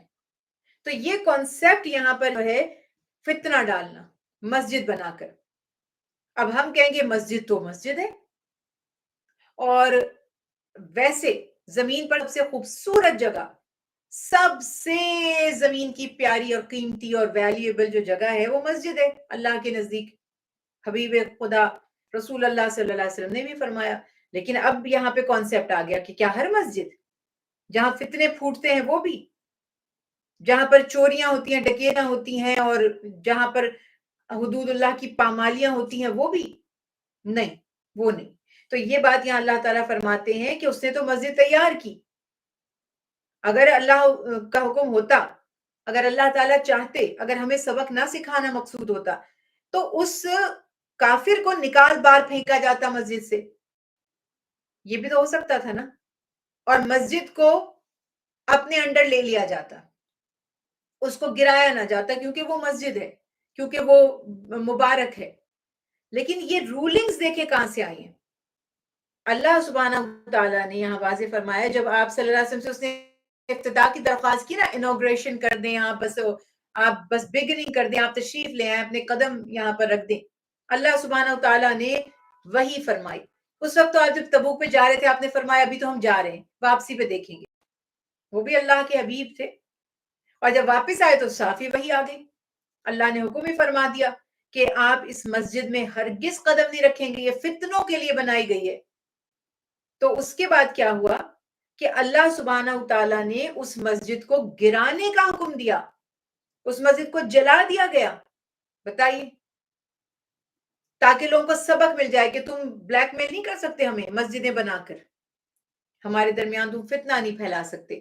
تو اس وقت اللہ سبحانہ تعالیٰ نے یہاں پر یہ بیان فرما دیا کہ جس مسجد کی بنیاد پہلے دن سے تقوی پر قائم ہو، وہ مسجد اس بات کے لائق ہے کہ آپ اس کو آباد کریں اور اس کی خوشنودی پر نہ رکھیں. وہ یعنی کہ خدا کے خوف اور اس کی خوشنودی پہ جس کی بنیاد رکھی جائے، لوگوں کو خوش کرنے کے لیے، اپنے مفادات حاصل کرنے کے لیے، میری روزی روٹی لگ جائے. آج تو ایسی بھی مسجدیں بنائی جا رہی ہیں، پورا روزگار بنا لیا لوگوں نے اپنا. تو یہ بات یہاں پر بتائی گئی کہ یا وہ شخص جو اپنی بنیاد یعنی کہ وہ پھٹے ہوئے ایک وہ کہتے ہیں نا کہ جہنم کے کنارے پر ایک گڑھے کے اوپر جو بنیاد رکھتا ہے، وہ تو کسی بھی وقت گڑھے میں گر جائے گی چیز، وہ تو جہنم کے گڑھے میں جا کر گر جائے گی. اسی لیے فرمایا اللہ ظالموں کی راہبری نہیں فرماتے، واللہ لا یہدی القوم الظالمین. ظالموں کو راہبری نہیں نصیب ہوتی، انہیں جنت کی راہ نہیں نصیب ہوگی. ان کی بنیاد جنہوں نے یہ مسجد بنائی تھی ہمیشہ ان کے دلوں میں شک کا ہی باعث بنی رہے گی. یہ کتنی واضح یہاں پر بات بیان کر دی گئی. اس کے بعد اللہ سبحانہ وتعالیٰ نے اہل ایمان کی تعریف فرمائی. اہل ایمان کون ہیں؟ بے شک اللہ نے مومنوں سے ان کی جانیں اور ان کے مال اس بات کے معاوضے میں خرید لیے کہ اس کے بدلے انہیں جنت ملے گی. کتنی پیاری بات ہے. وہ راہ خدا میں لڑتے ہیں، بس وہ قتل کریں گے بھی اور قتل کیے بھی جائیں گے، یعنی شہید بھی ہوں گے، غازی بھی بنیں گے. اسی پر سچا وعدہ توریت میں، انجیل میں اور قرآن پاک میں موجود ہے. سبحان اللہ. اور اللہ سے زیادہ اپنے وعدے کو پورا کرنے والا کون ہوگا؟ بس یہ سودا جو تم نے کیا اس سے خوش ہو جاؤ، اور یہی سب سے بڑی کامیابی ہے. یعنی ہم بھول گئے، ہمیں نہیں احساس ہو رہا، ہمیں دنیا نے برے طریقے سے اپنی لپیٹ میں لے لیا ہے کہ ہم بھول ہی گئے کہ یہ تھوڑے دن کی زندگی اگر فروغ کر دیں، اپنے آپ کو بیچ ڈالیں اس رب کے ہاتھ، تو یہ کتنا نفع کا سودا ہے. اپنی جانوں کو بیچ ڈالیں. کیسے کیسے اصحاب تھے، حضرت سعد بن ابی وقاص، دیگر اصحاب، آپ ان کے واقعات دیکھیں، رسول اللہ صلی اللہ علیہ وسلم کے اصحاب کے، حضرت صہیب کے، دعائیں فرماتے تھے کہ ہمیں شہادت نصیب ہو جائے، ہمیں ٹکڑے ٹکڑے کر دیا جائے. حضرت امیر حمزہ کی شہادت کو ذہن میں رکھیے، کتنے ان کے ٹکڑے کیے گئے. اور اسی طرح سے حضرت سعد بن نبی وقاص کا تو یہ تک معاملہ لکھا جاتا ہے کہ وہ تو دعائیں کرواتے تھے اپنے لیے کہ مجھے شہادت نصیب ہو، اور ایسی شہادت کہ میرے آنکھ ناک کان سب کاٹ ڈالے جائیں اور میں اپنے رب کے سامنے ایسے ہی حاضر ہوں، بغیر آنکھوں کے، بغیر کانوں کے، بغیر ہاتھوں کے. اور میں اپنے رب کے سامنے یہ عذر پیش کروں کہ میرے یہ اعضاء تو اس قابل ہی نہیں تھے کہ آپ کے سامنے پیش کرتا، میں تو شرمندہ تھا اپنی آنکھوں کے لیے، اپنے کانوں. وہ تقوی والے لوگ اور ان کا تقوی ایسا، اور وہ کہتے کہ ذبح کر دیا جائے، ہمیں ٹکڑے کر دیا جائے، ہمیں پرواہ نہیں ہے، بس ہماری معافی ہو جائے. فرعون کے سامنے جو جادوگر پیش کیے گئے تھے، جو ایمان لے آئے تھے، انہوں نے کیا کہا تھا؟ انہوں نے بھی تو فرعون سے ہی کہا تھا تم ایک ہاتھ ہمارا کاٹنے کی اور ایک پاؤں کاٹ کے سولی پہ چڑھانے کی دھمکی دے رہے ہو. ہماری اللہ سے دعا ہے کہ اللہ ہماری توبہ، یعنی یہی سبب ہماری توبہ کی قبولیت کا بن جائے، اللہ بس ہم سے راضی ہو جائے. تو جس نے حقیقت کو پہچان لیا وہ ایسے سوچتا ہے، اس نے حقیقت کو دیکھ لیا کہ سچائی زندگی کی کیا ہے. تو یہی اللہ تعالیٰ نے مومنوں کی تعریف یہاں پر فرمائی کہ اصل مومن مخلص مسلمان جو ہیں وہ ایسے ہیں، وہ اپنی غلطیوں کا اعتراف بھی کرتے ہیں، توبہ بھی کرتے ہیں، تقوی بھی. اور پھر کیا ان کی صفات بتائیں؟ توبہ کرنے والے. توبہ تو کرنی ہی ہے، دن بھر میں ہم سے جان بوجھ کر نہیں، انجانے میں بھی گناہ ہوتے. آئی تھنک ہم اس کو گناہ بھی نہیں سمجھتے. آج کتنی دنیا میں خلقت پریشان ہے، پتہ نہیں کہاں کس سے ہماری پکڑ ہو جائے. ہم تو پیٹ بھر کے کھانا کھاتے، ہمیں نہیں پتا ہمارے پڑوسی کس حال میں. کہیں یہ تو نہیں کہ ہماری پکڑ ہو جائے گی کہ تم کیسے پیٹ بھر کے سوتے تھے جبکہ تمہارا پڑوسی تو بھوکا تھا. پھر پڑھے اصحاب کرام کے واقعات، اہل بیت کے واقعات، کہ جنہوں نے اپنے پڑوسیوں کی تکلیف کا پتہ چلا تو اللہ سے معافی مانگتے، توبہ کرتے، نہیں تھکتے تھے کہ اتنے دن تک ہمیں پتا کیوں نہیں تھا کہ یہ مشکل میں ہے. ان کی مشکل بھی دور کی، اور اس کے باوجود کئی کئی دن روتے تھے سجدے میں، سسکیاں لیتے تھے کہ ہمیں کیوں نہیں اتنے دن تک پتا چلا کہ یہ ہمارا پڑوسی اس حال میں تھا. حضرت عبداللہ بن مبارک، حضرت امام حسن رضی اللہ تعالیٰ عنہ، مشہور واقعات، ایسے ایسے واقعات ہیں. حضرت حسن رضی اللہ تعالیٰ عنہ کا تو وہ مشہور واقعہ ہے کہ وہ کوئی قرض واپس نہیں کر پا رہا تھا ان کا، اور ان کے سامنے نہیں آتا تھا. جب پتا چلا کہ اس شرمندگی سے نہیں آ رہا تو اس کو قرض معاف کیا، اور اتنا روئے کہ میں نے کیوں خیال نہیں کیا کہ وہ مشکل میں ہے اور میں اس کو پہلے قرض معاف کر دیتا. وہ میری وجہ سے، شرمندگی کی وجہ سے وہ مسجد میں نہیں آتا تھا. مجھے بتا دیں آج ہماری کیا ایسی کوئی سوچ کا اینگل ہے کہیں پہ بھی؟ وہ عمل کرنے والے تو اور ہی تھے. تو یہ بات یہاں پہ ہے، اللہ فرما رہے توبہ ضروری ہے. بہت سے گناہ ہم سے دن بھر میں ہو جاتے ہیں، اللہ معاف فرمانے والے ہیں. عبادت میں لگے رہیں، اللہ کی بندگی میں، اس کو یاد کریں، حمد کریں، اس کی تعریف کریں. روزہ رکھنے والے، رکوع کرنے والے، سجدہ کرنے والے، نیک کاموں کا حکم دینے والے، بری باتوں سے منع کرنے والے. یعنی عبادت صرف اپنی ہی نہیں کرنی، دوسروں کی بھی خیر خواہی ہے کہ میں بس خود سنور گئی. مجھے کسی سے، یہ تو ایسی ہے نا، خود میں طوفان سے بچ گئی، دوسرے ڈوبتے ہیں تو ڈوب جائیں. یہ دین کا شعار نہیں ہے. ہمیں حکم ہے کہ دوسروں کو بھی بچاؤ، اپنے آپ کو بھی بچاؤ. قُوْ أَنفُسَكُمْ وَأَهْلِيكُمْ نَارًا، جو فرمایا اپنے نفس کو پہلے بچاؤ. جیسے آپ ایروپلین میں سنتے ہیں نا، جاتے بیٹھتے اناؤنسمنٹ کیا ہوتی ہے کہ اگر ایمرجنسی کوئی سچویشن بن جائے گی تو آپ کس طرح سے پہلے اپنے آپ کو پروٹیکٹ کریں گے، اپنا آکسیجن ماسک یوز کریں گے، پھر کسی کو ہیلپ کریں گے. تو سب سے پہلے یہی جو رولنگ ہے نا، یہی ہے قرآن کی. پہلے اپنے آپ کو تو بچاؤ، سب سے پہلے خود جہنم سے اپنے آپ کو بچاؤ، اپنے پھر قدم جماؤ، پھر دوسروں کی اصلاح کی کوشش کرو. ہم اپنے آپ کو تو جہنم میں ڈوبے پڑے ہیں، اور دوسرے کی اصلاح کی، وہ بھی صرف ہم اس کو لیٹ ڈاؤن کرنے کے لیے کر رہے ہوتے ہیں. اس کی اصلاح ہم اس کے محبت میں نہیں کر رہے ہوتے، اس کو بتانے کے لیے کہ تم اتنے گئے گزرے ہو اور اتنے گناہ گار ہو اور ہم اتنے بڑے عالم ہیں. تو یہ بات یہاں پر بتائی جا رہی ہے کہ بری باتوں سے منع کرنا ہے، نیک کاموں کا حکم دینا ہے. یہ بدعتوں سے تو منع کرنے والے یہاں بہت ہیں, حرام کاری سے منع کرنے والے یہاں کوئی نہیں ہے, اور نیکی کا حکم جو ہے وہ بھی دینا ہے. یہ سب سے بڑی بات. 2 رولنگز دیکھ لیں, یہ بدعت یہ وہ ان چکروں میں پڑنے کے بجائے نیکی کا حکم دیں, برائی سے روکیں. اگر اتنا کرج ہے, حوصلہ ہے تو بس یہ کریں. یہ سب سے اہم بات ہے. باقی فتنے فساد ڈالنے کے لیے ایک دوسرے کو طنز کرنا, اس سے کوئی فائدہ نہیں. اور اللہ کی حدود کی حفاظت کرنے والے, اللہ کی حدود ہر چیز میں, ہر چیز کی ایک حد ہے, اس کو بس پار نہیں کرنا, یہ اللہ کا حکم ہے. اور پھر اس کے بعد جو غزوہ تبوک میں شرکت سے جو لوگ محروم رہ گئے تھے, اب دیکھیے اس میں پھر وہی والی بات آ گئی نا, ہر طرح کے لوگ تھے. اسی طرح سے اللہ سبحانہ وتعالیٰ اس میں حضرت ابراہیم علیہ السلام نے جو آزر کے لیے مغفرت کی دعا کا وعدہ فرمایا تھا, اس کا بھی تذکرہ فرما دیا کہ اس وقت حضرت ابراہیم علیہ السلام کو یہ امید تھی شاید آزر ایمان لے آئے, شاید وہ دعا کر لے, شاید حق کے راستے پر آ جائے. تو انہوں نے فرمایا کہ میں اللہ سے تمہاری مغفرت کی دعا کرتا رہوں گا.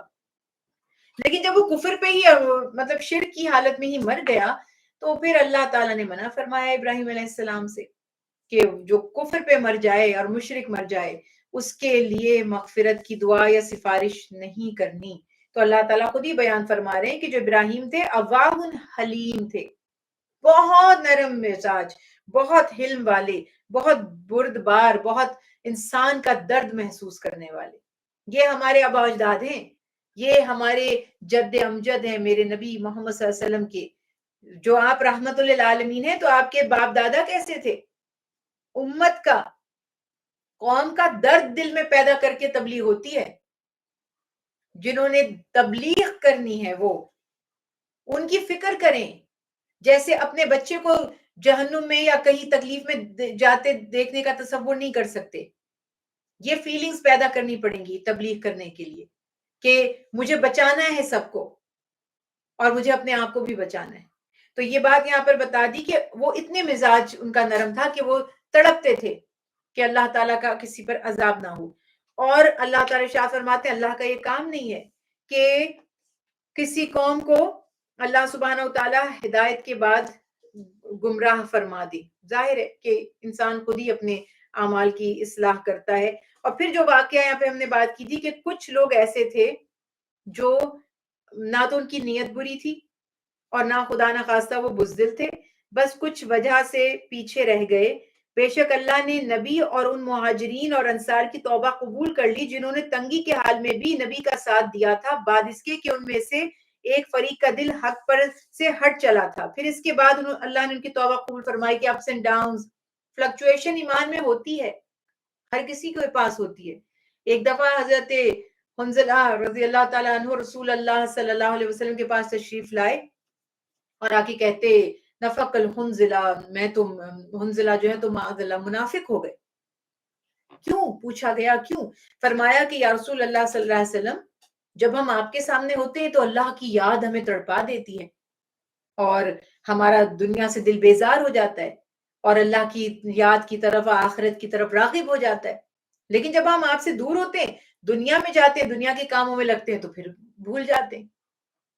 تو آپ صلی اللہ علیہ وسلم نے فرمایا کہ ہاں, اگر تم پہلی حالت پہ ہمیشہ رہو تو فرشتے تمہارے راستوں میں نمازیں ادا کریں.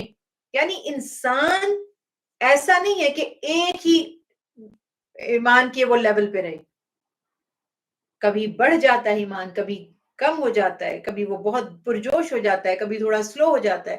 بس اللہ گمراہی سے بچائے رکھے. تو یہ والے, اور اسی لیے کہتے ہیں نا نیک لوگوں کی صحبت, یہ آپ کو کتابوں سے نہیں ملتا. یہ ایمان میں جو اضافہ ہے, یہ پریکٹیکلی جو ہم نے دیکھا ہے وہ یہ ہے کہ آپ کو نیک لوگوں کی اور علماء کی صحبت میں بیٹھنا پڑے گا. علماء کی صحبت اختیار کریں, اور علماء کی پہچان آپ کو ہے جو حق کی بات کرے, جو ظلم سے روکے, جو محبت پھیلائے, جو اتفاق اتحاد پیدا کرنے کی بات کرے, وہ ہے عالم. باقی مسئلے مسائل میں الجھنے الجھانے والے آپ کے ایمان کو نہیں بڑھا پائیں گے. تو اسی وجہ سے یہاں پر اللہ تعالیٰ ارشاد فرماتے ہیں کہ کچھ ایسے بھی تھے, اللہ نے ان کی توبہ قبول فرمائی. ظاہر سخت وقت آتا تو گھبرا بھی جایا کرتے تھے, اور اللہ تعالیٰ ہی توبہ قبول فرمانے والے. پھر حکم دیا کہ اللہ کا تقوی اختیار کرو, سچوں کے ساتھ ہو جاؤ.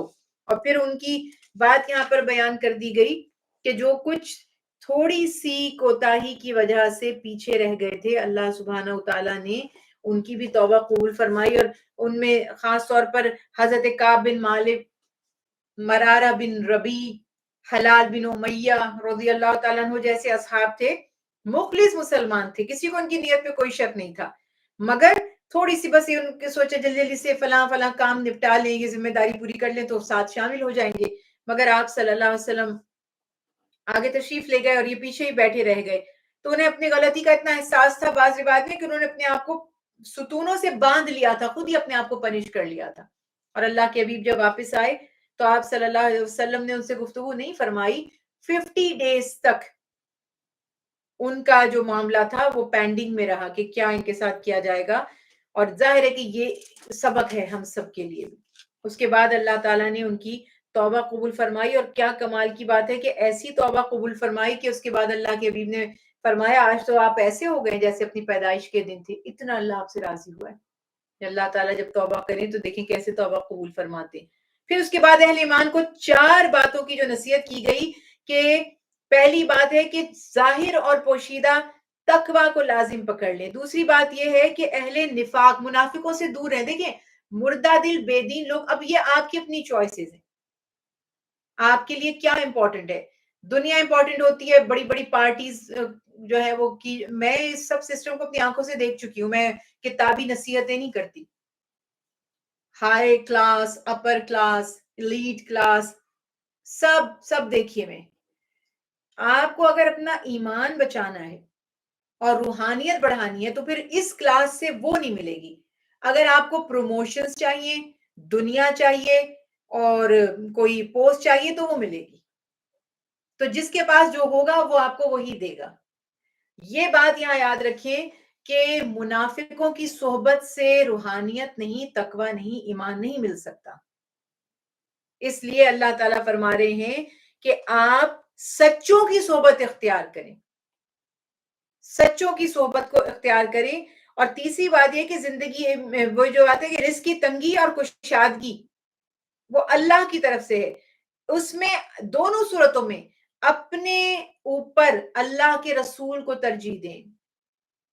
ہماری جانوں سے زیادہ ہم پر حق ہے محمد صلی اللہ علیہ وسلم کا، یعنی اب یہاں بات ہے کہ جو حق کی دعوت دینے والے، حق کی طرف بلانے والے، جہنم سے بچانے والے ہیں، ان پر ساری توجہ۔ چوتھی بات فرمائی کہ اللہ کی طرف سے وعدہ ہے کہ ہر قسم کی عبادت اور اطاعت کا اللہ کی طرف سے اجر ضرور مل کر رہے گا، اور جو شخص بھی اللہ تعالیٰ کے دین کے لیے محنت کرے گا، مشقت اٹھائے گا، اتنا ہی جتنی وہ مشقت کرے گا اتنا ہی اس کو اللہ تعالیٰ صلہ عطا فرمائیں گے۔ پھر واضح فرما دیا کہ کچھ لوگ جو مجبور تھے، جہاد میں نہیں جا سکتے، جہاد کی فضیلت اہمیت کے باوجود یہاں پہ یہ بھی فرما دیا کہ سب کے سب لوگ جہاد میں نہیں چلے جائیں گے، بلکہ کچھ مسلمانوں میں موجود رہیں گے اور ان کا کام ہوگا دین کا علم حاصل کرنا، تفقہ فی الدین، دین پہ غور و فکر۔ 2 طرح سے مسلمانوں کا عروج ہوتا، ایک تو بریو سولجر یعنی اچھے بہترین ہمارے لیڈرز، اور ایک ہمارے بہترین عالم۔ اگر آپ سلطنت عثمانیہ دیکھتے ہیں نا، جس میں اس کو اتنا عروج ملا، وہاں علماء کی قدر تھی، ان کی اہمیت تھی، بڑے بڑے ایسے ہمارے خلیفہ تھے جو علماء کو اہمیت دیتے تھے۔ پھر ایک وہ اکبر بادشاہ کے زمانے میں بھی درباری مولوی تھے، چمچا گیری کرنے کے سوا انہوں نے کچھ نہیں کیا، اکبر کو خوش کرنے کے لیے اس کی مرضی کے فتوے ادھیڑے بنے انہوں نے، تو دین کی پوری بلڈنگ کو کلیپس کر دیا انہوں نے۔ آج تک ہم وہ لٹریچر پڑھ رہے ہیں، ہم سب اس کی پیداوار ہیں، کہ جو ہمارے یہاں لٹریچر اب پڑھ رہے ہیں نا ہم لوگ، یہ اس زمانے کے جو درباری مولویوں کا سب لکھا ہوئے شوشے چھوڑے ہوئے، مذاق دین کا بنا کے رکھ دیا۔ اور سلطنت عثمانیہ میں ریزنیبل اسکالرز تھے، یہی وجہ تھی کہ جب سلطنت عثمانیہ کو انہوں نے گرایا، سب سے پہلے مسلمانوں کی لائبریریز کو جلایا انہوں نے۔ ایسا بہترین علم تھا کہ اگر ہمارے پاس وہ ہوتا آج بھی ہم دنیا میں ترقی کر رہے ہوتے۔ ہمیں تو کوا حلال ہے کہ نہیں، گدھا کھانا چاہیے کہ نہیں، آئیبرو بننی چاہیے کہ نہیں، شلوار اونچی باندھنی ہے کہ نیچی باندھنی ہے، نیفے کو موڑنا ہے، اڑسنا ہے کہ نہیں کرنا ہے، فولڈ کرنا ہے، یہ سارے اس معاملے میں بے وقوفوں کی طرح لگے رہو انہی چیزوں میں، آپ کبھی ترقی نہیں کر سکتے، آپ کبھی اوپر نہیں جا سکتے، یہی باتیں کرتے رہیں گے۔ اور جو ترقی والا مٹیریل تھا اور جو مواد تھا وہ جلا کے راکھ کر دیا انہوں نے، اور ہمارے وہ علماء بھی نہیں رہے. جوہلا نے علماء کی جگہ لے لی، ان کی مسندوں پر آ کر بیٹھ گئے، تو بہترین کام ہو رہا ہے. دشمن کو تو فکر کی ضرورت ہی نہیں ہے، ہمارے اپنے ہی لوگ بہت ہیں. تو یہ ریالٹیز ہیں، اور یہی بات یہاں پہ اللہ تعالیٰ نے اسی لیے فرمایا کہ اتنا امپورٹنٹ تھا ایک اسلامک سوسائٹی میں دین پر تدبر کرنے والے، دین کو جاننے اور سکھانے والے. تو یہاں پر اس کی فضیلت، اور اسی لیے تو فرمائے نا 1000 عابد ہوں، ایک فقیہہ. فقیہہ مینس جو دین کی سمجھ بوجھ رکھتا ہے، اس پر بھاری ہے. آپ عابد کس کو کہتے ہیں؟ عابد 5 وقت نماز پڑھنے والے کو نہیں کہتے. عابد جس کو آپ آج کہیں کہ درویش ہے، بھائی یہ تو بس ہر اللہ کی بات کے سوا کچھ کرتا ہی نہیں، اس کو عابد کہتے ہیں. ویسے 1000 ہوں تو ایک فقیہہ، ایک عالم ان پر بھاری ہے، اور شیطان کے لیے اتنا ہی ٹف ہے وہ، کیونکہ وہ دین کو جانتا ہے. اسی لیے اللہ تعالیٰ نے دین کی سمجھ بوجھ حاصل کرنے کا حکم دیا، اور اسلامی مملکت کی جو بیسک ضروریات بھی ہیں، ایک سوسائٹی کو سکسسفل بنانے کے لیے، ایک مملکت کو، ایک اسٹیٹ کو سکسسفل بنانے کے لیے، ایک تو آپ کا ڈیفینس سسٹم اسٹرانگ ہونا چاہیے، اس میں لا اینڈ آرڈر آبویسلی. دوسرا علم. یہ 2 چیزیں اہم ہیں، پھر کیسے ترقی نہیں ہوگی. اور اللہ ہم پہ رحم فرمائے کہ ہمارے ہاں کہاں پر کتنا لا اینڈ آرڈر ہے، اور کتنا علم کی قدر ہے، اور کتنا عالموں کی عزت ہے، وہ آپ کے سامنے ساری صورتحال ہے.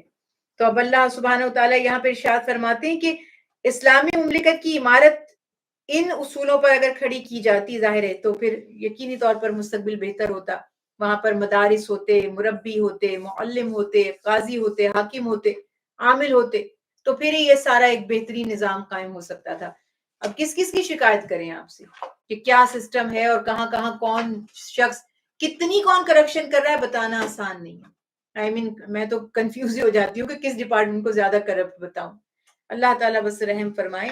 اور اسی لیے اللہ تعالیٰ ارشاد فرماتے ہیں کہ مسلمانوں کی جو ایک بڑی تعداد ہے، اس کو مدینے میں رہنا چاہیے تھا. اللہ کے حبیب نے فرمایا تاکہ وہ دین کی سمجھ بوجھ حاصل کریں. علم اتنا ضروری ہے. اور حدیث رسول اللہ صلی اللہ علیہ وسلم ہے کہ جو طالب علم ہے، یعنی جو علم حاصل کر رہا ہوتا ہے، اس کے پین میں انک ہوتی ہے. اس انک کو کہتے ہیں روشنائی اردو میں. تو حدیث رسول اللہ صلی اللہ علیہ وسلم ہے کہ قیامت کے دن شہید کا خون اور عالم کی یا طالب علم کی روشنائی یعنی انک ایکول ویٹ پر ہوں گی. اس کی انک اس کے خون کی طرح ہے، کیونکہ اس نے دین کا علم سیکھا اور سکھایا. تو ہم میں سے 2 ہی طرح کے لوگ ہونے چاہیے نا، یا تو وہ سرحدوں کی اور دین کی حفاظت کریں، اور یا پھر وہ علم سے دین کی حفاظت کریں. یہ دونوں چیزیں اگر ہیں تو ٹھیک ہے. اسی لیے آپ صلی اللہ علیہ وسلم فرماتے کہ ایک فقیہہ جو ہے وہ شیطان پر 1000 عابدوں سے زیادہ بھاری ثابت ہوتا ہے. اور پھر جہاد کے اصول یہاں پر بیان فرما دیے گئے، ضابطے بیان کر دیے گئے کہ قریب کے کفار سے جہاد کرتے ہوئے اس کا دائرہ دور تک وسیع کیا جائے، تاکہ نظام جو ہے امن قائم ہو اور عدل کا نظام قائم ہو. پھر سورہ توبہ کی آخری آیات میں پھر منافقوں کے بارے میں تذکرہ کیا گیا، اور اللہ تعالیٰ فرماتے ہیں کہ ان کو قرآن سے بھی کچھ فائدہ حاصل نہیں ہوا. ظاہر ہے کہ جس نفاق کے ساتھ وہ آئے تھے، جو اپنے بیڈ تھاٹس اور نیگیٹیوٹی وہ لے کر آئے تھے، انہی کو لے کر وہ واپس گئے. جن پر اللہ کی رحمت ہوتی ہے وہ آتے ہیں اگر نیگیٹیوٹی کے ساتھ، تو وہ اللہ تعالیٰ ان پر کرم فرما دیتے ہیں، اور ان کا وہ جو ایک جہالت کا اندھیرا تھا، ان پہ جو دھبے تھے، جو ان پہ ڈسٹ تھی، جو ان پہ گرد تھی، وہ صاف ہو جاتی ہے. مگر منافق کی نہیں ہوتی، کیونکہ وہ سننا ہی نہیں چاہتا، اور وہ سننے کے لیے راضی بھی نہیں ہوتا. اس لیے فکر و عمل کے اعتبار سے ان کی نجاست میں الٹا اضافہ ہی ہوتا ہے. وہ مزید بال کی کھال ہی نکالے گا. وہ ہر چیز کو دیکھیں نا، آپ کوئی ضدی شخص ہے جو دین کے خلاف ہے، اگر آپ اس کو جو بھی نصیحت کرتے جائیں گے، وہ اس کا مذاق اڑاتا جائے گا، اور اس کو الٹ کر آپ کے اوپر واپس کاؤنٹر اٹیک کرتا چلا جائے گا.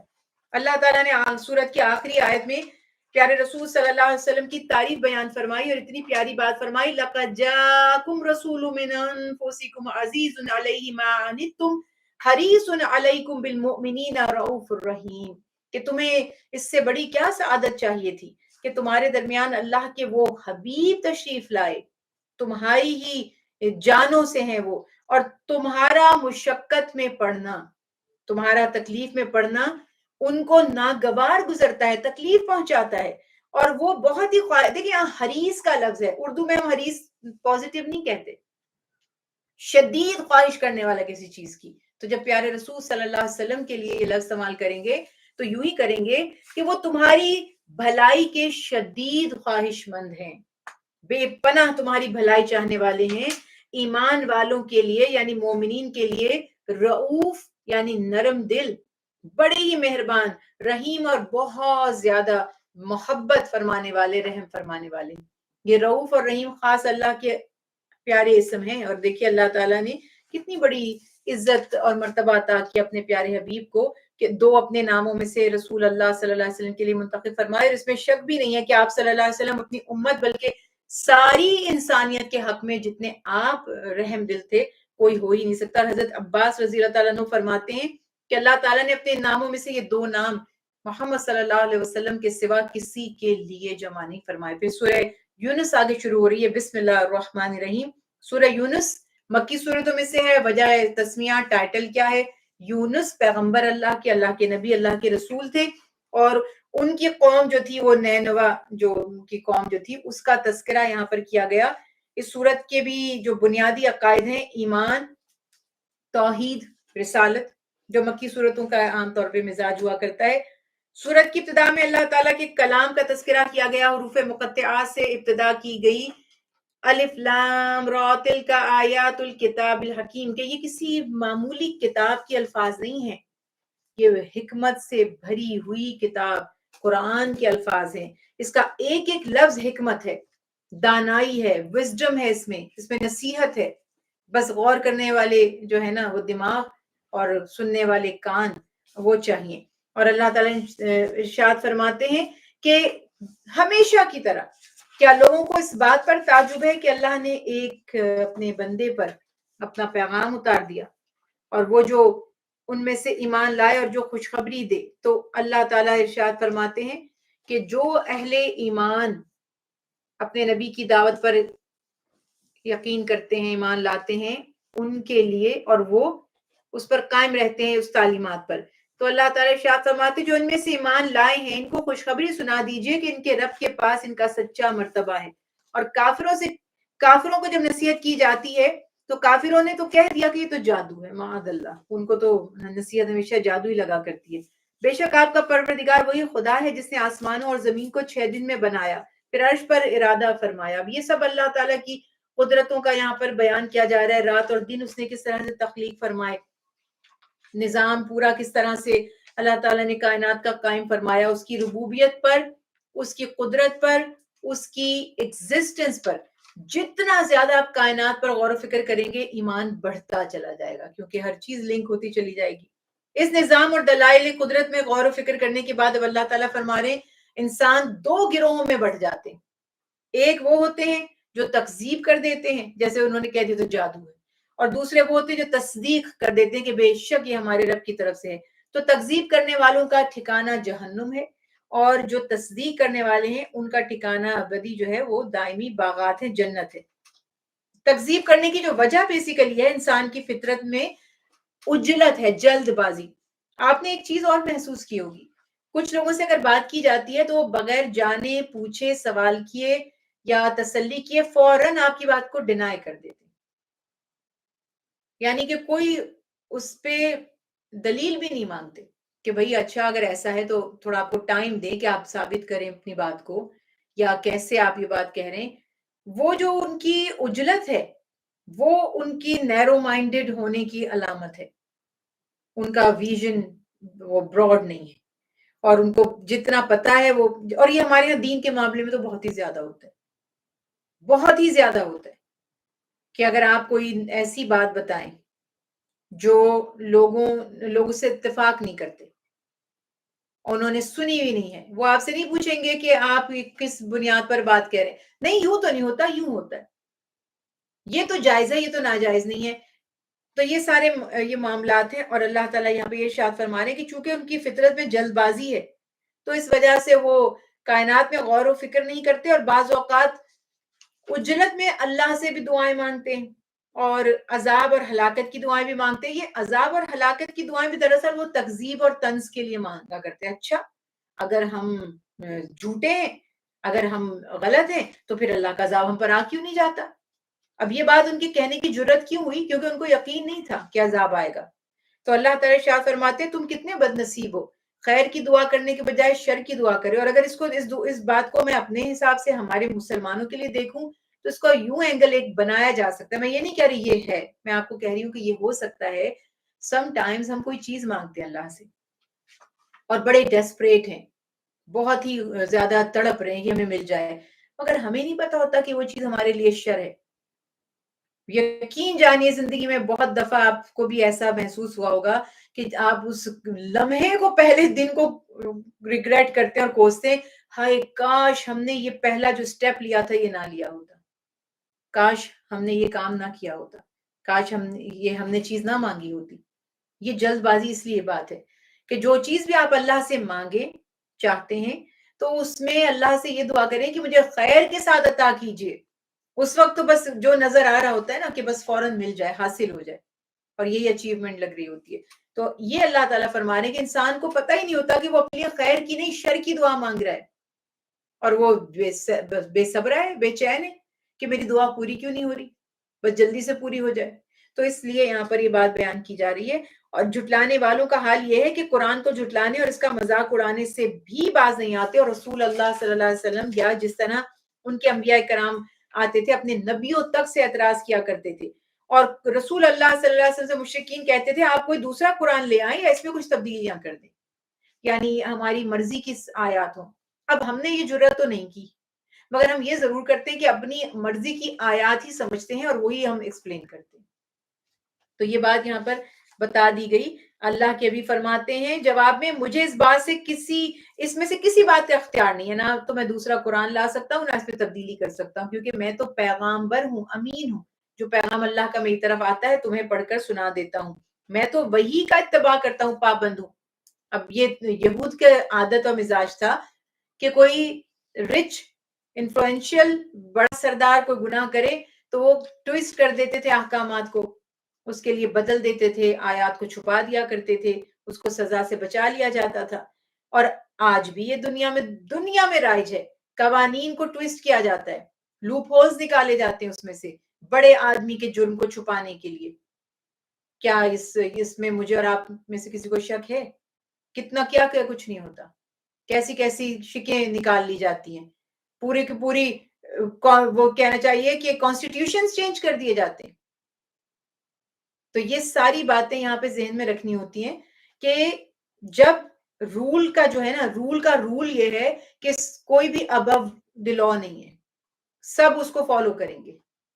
رولز بنتے ہی اسی لیے ہیں، بک آف لا ہے ہی اسی لیے کہ وہ سب کے لیے ایکول ہوگی. تو یہ نظام اللہ کا بھی ہے، یہ نظام دنیا کے قانون کا بھی ہے. تو اللہ تعالیٰ ارشاد فرما رہے ہیں کہ اے حبیب صلی اللہ علیہ وسلم آپ انہیں بتائیے میں تو ایسا نہیں کر سکتا، میں تو وہی کا پابند ہوں، تمہاری مرضی سے میں اس میں ایک بھی چیز کی تبدیلی نہیں کر سکتا. کیا تم سمجھتے ہو کہ معاذ اللہ یہ کلام میں نے خود بنا لیا ہے، یا یہ کہ میں نے اس کو اللہ سے بنا کے منسوب کر دیا ہے؟ معاذ اللہ، یہ تو اللہ کا کلام ہے. اور پھر آپ صلی اللہ علیہ وسلم نے جو اتنی پیاری بات فرمائی کہ میں تمہارے درمیان ایک عمر کا حصہ یعنی 40 ایئرز، 40 سال اعلان نبوت سے پہلے آپ نے گزارے نا ان میں. تو یہ بڑی پیاری بات بعض علماء کرام بیان کرتے ہیں کہ آپ کی جو پوری زندگی ہی تبلیغ تھی، 40 سال آپ نے اپنے عمل سے تبلیغ فرمائی، اور جو 40 سال کے بعد جو پلس 23 ایئرز تھے اس میں آپ صلی اللہ علیہ وسلم نے قرآن سے تبلیغ فرمائی. کتنی خوبصورت بات ہے کہ پہلے اپنے عمل سے ثابت کیا کہ میں کون ہوں، میں صادق ہوں، میں امین ہوں. اور یہ اللہ کے حبیب نے خود نہیں بیان فرمایا، یہ لوگوں نے نام آپ کو دیے. تو اس لیے فرمایا کہ کیا تم نے مجھے کبھی جھوٹ بولتے سنا تھا؟ اب لوگوں کی بھی دیکھیے، یہ لوگوں کی بھی عقل پہ جب پتھر گرتے ہیں، میں پڑھتے نہیں کہہ رہی، میں کہہ رہی ہوں گر جاتے ان کی عقل پہ پتھر، کہ وہ ریلیٹ نہیں کرتے کہ ایک شخص جو جھوٹ نہیں بولتا، جو پیسے کی ہوس نہیں رکھتا، جس نے جائیدادیں نہیں بنائی، وہ سچا ہے، یا ایک شخص جو لالچی ہے، دھوکے باز ہے، ظالم ہے، جائیداد مال و دولت کا جو ہے وہ شوقین ہے. جب دو لوگ، آپ دنیا میں ہمیشہ یہ یاد رکھیں، جب دو لوگ آپ کے سامنے بات کرتے ہیں تو آپ دیکھیں گے اس کا بیک گراؤنڈ چیک کریں گے پہلے کہ کون کس مزاج کا ہے. تبھی تو قرآن پاک میں فرمایا فاسق خبر لائے تو تصدیق کیا کرو. جو جھوٹا ہے، جس کا پتہ ہی ہے کہ وہ جھوٹ بولے گا. اب یہاں ایک عالم آپ سے کوئی بات کہے اور ایک دنیا پرست کوئی بات کہے تو آپ فرق محسوس کریں گے کہ نہیں کریں گے کہ ذرا غور کر لوں گے، یہ تو اتنی بڑی پوسٹ پر ہے، عالم ہے، کیا پتا یہی سچا ہو. تو اس حساب سے اللہ کے حبیب نے فرمایا کہ تم نے مجھے کبھی جھوٹ بولتے سنا تھا؟ اور دوسری بات یہ کہ کیا تم نے مجھے کسی سے پڑھتے ہوئے دیکھا تھا؟ اللہ کے حبیب نے کسی دنیاوی استاد سے کبھی علم حاصل نہیں کیا. اس کا یہ نتیجہ نہیں آپ نکال سکتے کہ اللہ کے نبی معاذ اللہ امی تھے، پڑھے لکھے نہیں تھے. آپ سے زیادہ کوئی پڑھا لکھا نہیں تھا. آپ لکھنا بھی جانتے تھے، پڑھنا بھی جانتے تھے، مگر کسی دنیاوی استاد سے نہیں. براہ راست جو سیکھا اللہ تعالیٰ سے سیکھا. تو یہ فرمایا کہ کیا تم نے دیکھا کہ میں نے کسی سے سیکھا تھا جو میں نے کتاب لکھ لی؟ اس کے بعد فرمایا اگر نہیں سنا اور نہیں دیکھا تو پھر تم یہ کیسے بات کہتے ہو، اور یہ کیسے ہو سکتا ہے کہ میں ایک دم سے معاذ اللہ 40 برس تو جھوٹ نہیں بولا اور پھر جھوٹ بولنا شروع کر دوں، یا ایسے معجزانہ کلام تمہارے سامنے پیش کر دوں. کیا ہو سکتا ہے کہ میں انسانوں پر تو جھوٹ نہ بولوں مگر جھوٹ بولنے کی اللہ تعالیٰ کے لیے جرت کر لوں؟ اب یہ دیکھیے نا کہ جو لوگ انسانوں کے معاملے میں جھوٹ نہ کہے، معاذ اللہ، اللہ سے جھوٹ کو باندھ سکتا ہے. تو یہ ساری باتیں، اور یہی بات جب ابو سفیان اور بادشاہ ہرقل کے دربار دے کہ جس کو سمجھ بوجھ ہو، اور یہ سمجھ بوجھ نعمت ہوتی ہے اللہ کی. جب ابو سفیان وہاں پر بیان پورا ہوا تھا نا روم میں، بادشاہ ہرقل نے سوال کیا تھا کہ کیا محمد صلی اللہ علیہ وسلم نبوت کے دعوے سے پہلے کبھی جھوٹ بولتے تھے؟ کبھی تم نے دیکھا کہ انہوں نے جھوٹ بولتے سنا؟ تو ابو سفیان نے جواب دیا کہ بے شک کافر اور مشرک جو ہے، یعنی کہ سب سے وہی والی بات تھی. تو کافر اور مشرک ہونے کے باوجود اب وہی والی بات سے کہا کہ میں بے شک نہیں مانتا محمد کے دین کو، لیکن میں یہ نہیں کہہ سکتا، میں نے کبھی نہیں پایا جھوٹ بولتا. یعنی وہ گیا وہاں پہ سازش کرنے تھا ہرقل سے ان کو نقصان پہنچانے کے لیے، لیکن اس نے بھی کہا کہ یہ تو نہیں، میں کبھی ایکسپیرینس نہیں کیا کہ آپ نے جھوٹ بولا. تو ہرقل نے یہ، اب دیکھیے جس کو میں نے عرض کی کہ جس کے دماغ میں یہاں پر عقل ہے، اس نے کہا کہ یہ کیسے ہو سکتا ہے کہ کوئی لوگوں کے ساتھ تو جھوٹ نہ بولے اور اللہ کے بارے میں جھوٹ بولنا شروع کر دے. یہ جو پہلے کے زمانے کے لوگ ہوتے تھے نا، معاملہ فہم، اب تو ظاہر ہے کہ وہ غور و فکر والے تدبر والے لوگ رہے ہی نہیں، مگر اس نے فوراً کہا کہ نہیں، 40 برس تک جو لوگوں سے جھوٹ نہ بولے، معاذ اللہ ایک دم سے وہ اللہ کے بارے میں جھوٹ بولے گا، کبھی بھی ایسا نہیں ہو سکتا. تو یہ ساری باتیں یہاں پر واضح طور پر بیان کر دی گئی، اور رسول اللہ صلی اللہ علیہ وسلم کا مقام اور مرتبہ بھی معلوم ہو گیا. اگلی آیت میں مشرکین کی بت پرستی اور توحید کے دلائل کا تذکرہ کیا گیا، اور پھر اللہ سبحانہ وتعالیٰ فرماتے ہیں کہ جب مشرکوں کو بڑی بڑی مصیبتیں آتی ہیں، کسی بڑی آفت میں گر جاتے ہیں، تو سختی میں مبتلا ہو جاتے ہیں، اس وقت ان کو اپنے معبود یاد نہیں آتے، پھر سچے رب کی طرف مجبور ہو جاتے ہیں پکارنے کے لیے. لیکن وہی جو بار بار قرآن پاک میں بتایا گیا کہ جب مصیبت ٹل جاتی ہے پھر اپنے رب کے ساتھ شریک بنانے لگ جاتے ہیں. اللہ تعالیٰ نے تلقین کے انداز میں آپ صلی اللہ علیہ وسلم سے فرمایا کہ ان لوگوں سے سوال کریں کہ تمہیں آسمان و زمین سے کون رزق دیتا ہے؟ تمہارے کانوں اور آنکھوں کا مالک کون ہے؟ کوئی آنکھ دیکھنا بند کر دے اور کان سماعت ایک دم چلی جائے تو ہم کیا کر سکتے ہیں؟ کتنے ہم بے بس ہیں. تو اللہ ہی ہیں جو ہمیں یہ نعمت عطا کرتے ہیں. بے شک بے جان سے جاندار اور جاندار کو سے بے جان کو پیدا فرمانے والے. کیا تم اللہ سے نہیں ڈرتے؟ یعنی اتنی اس کی قدرت ہے، اتنا اختیار ہے، اور ہم اتنے ہی بے بس ہیں، تو پھر بھی اللہ تعالیٰ کی ناراضگی کا خوف ہمیں نہیں ہے. قرآن کی صداقت کے حوالے سے اب ان کو اللہ تعالیٰ نے چیلنج یہ بھی فرمایا کہ اگر وہ لوگ جو قرآن پر اور رسول اللہ صلی اللہ علیہ وسلم پر شک میں مبتلا ہیں، کہ آپ کی رسالت پر، آپ کی نبوت پر شک کر رہے ہیں، اللہ تعالیٰ ارشاد فرماتے ہیں کہ آپ ان سے کہیے کہ اس جیسی کوئی سورہ بنا کر لے آئیں. یعنی پھر وہی والی بات یہاں پر بیان کر دی گئی کہ اگر محمد صلی اللہ علیہ وسلم نے معاذ اللہ یہ قرآن خود بنا لیا ہے تو بھائی تم بھی محنت کرو، کوشش کرو، اس جیسی کوئی آیت، کوئی سورت بنا کر دیکھ لو. مگر وہ اس لیے ایسا نہیں کر سکیں گے کیونکہ یہ انسان کا کلام ہے ہی نہیں، یہ اللہ رب العزت کا کلام ہے، اور کوئی انسان اس کا مقابلہ ہرگز ہرگز نہیں کر سکتا. یہی باتیں یہاں بار بار ان کو سمجھائی جا رہی ہیں. اور پھر اللہ تعالیٰ یہ بھی ارشاد فرماتے ہیں کہ یہ انسان کی طبیعت ہے کہ وہ جس چیز سے جاہل ہو جاتا ہے، حقیقت کو سمجھ نہیں پاتا، اس کا انکار کر دیتا ہے. دیکھیں یہ کتنی خوبصورت یعنی ایک وہ نفسیات ہے، کتنی کتنی سچی بات ہے یہ، کہ جو چیز ہمیں سمجھ نہیں آتی ہم کہتے ہیں یہ ہے ہی نہیں، ایگزسٹ ہی نہیں کرتی. یا اسی طرح ہم فتوے بھی دیتے ہیں، جس چیز کے اوپر ہم غور و فکر نہیں کر پاتے تو ہمیں بڑا آسان لگتا ہے جان چھڑانے کے لیے ہم یہ کہہ دیتے ہیں یہ حرام ہے، کیونکہ یہ سیف سائڈ ہے نا، بجائے اس کے کہ میں آپ سے کہوں فلاں میڈیسن کھائیں اور آپ کو اس کا کوئی ری ایکشن ہو جائے اور آپ مجھے سو کر دیں، تو بہتر ہے کہ میں آپ سے کہوں کہ یہ مت کھائیں، اس سے مجھے کوئی غرض نہیں کہ ہو سکتا ہے آپ کو اس سے فائدہ ہو جاتا، لیکن میری جان تو بچ گئی. تو اسی طرح سے یہاں پر اللہ تعالیٰ ارشاد فرما رہے ہیں کہ انسانی نفسیات ہے کہ جو چیز اس کی عقل میں نہ آئے، غور و فکر کرنے اور اس کو جاننے کے بجائے وہ اس کا انکار کرنا زیادہ آسان سمجھتا ہے اور اس کی حقیقت سمجھ نہیں پاتا تو انکار کر دیتا ہے. مشرکین نے اپنی ہٹ دھرمی نہیں چھوڑی اور توحید کے راستے کو نہیں اپنایا، اور وہی بات یہاں پر اللہ سبحانہ و تعالیٰ ارشاد فرما رہے ہیں کہ اپنی ہٹ دھرمی وہ چھوڑ دیتے اور ان کو ایمان لانے کی دعوت دی جا رہی ہے. اگر دعوت پہ قبول کر کے ایمان لے آتے تو یقیناً ان کے لیے بہتری تھی. اور اے لوگو تمہارے پاس تمہارے رب کی طرف سے نصیحت، دلوں کی بیماری کی شفا اور ایمان والوں کے لیے ہدایت اور رحمت آ چکی ہے. اب دیکھیے قرآن پاک کے کتنے خوبصورت اوصاف ہیں یہ. یا ایھا الناس قد جاءتکم موعظۃ من ربکم وشفاء. موعظہ، نصیحت. نصیحت کیا کرتی ہے؟ نصیحت زندگی کو سنوار دیتی ہے، مصیبتوں سے انسان کو بچا لیتی ہے. تو قرآن نصیحت ہے اور شفا بھی ہے، یہ کیور ہے. یہ صرف جسمانی امراض کے لیے نہیں ہے، یہ روحانی امراض کے لیے بھی ہے. اور اللہ تعالیٰ نے قرآن پاک کے یہ جو الفاظ ہیں نا، ان میں پازیٹیو انرجیز ہیں بہت زیادہ. ان میں ایسا اثر رکھا ہے کہ جو ہماری روح کو بھی تر و تازہ کر دیتا ہے اور ہمارے جسم سے بھی ہمیں ڈیٹاکس کر دیتا ہے، ایک طرح سے ہماری برائیوں کو، ہماری بیماریوں کو دور کر دیتا ہے. اور مومنوں کے لیے ہدایت اور رحمت، کہ جو اس پر ایمان رکھیں گے. ظاہر ہے دیکھیے جو ٹرسٹ کرے گا وہی پریکٹس کرے گا نا، جو مانے گا وہی تو اس پر عمل کرے گا. تو فرمایا ان کو اس سے ہدایت بھی مل جائے گی اور الٹیمیٹلی وہ رحمت کی طرف لے جائے گی.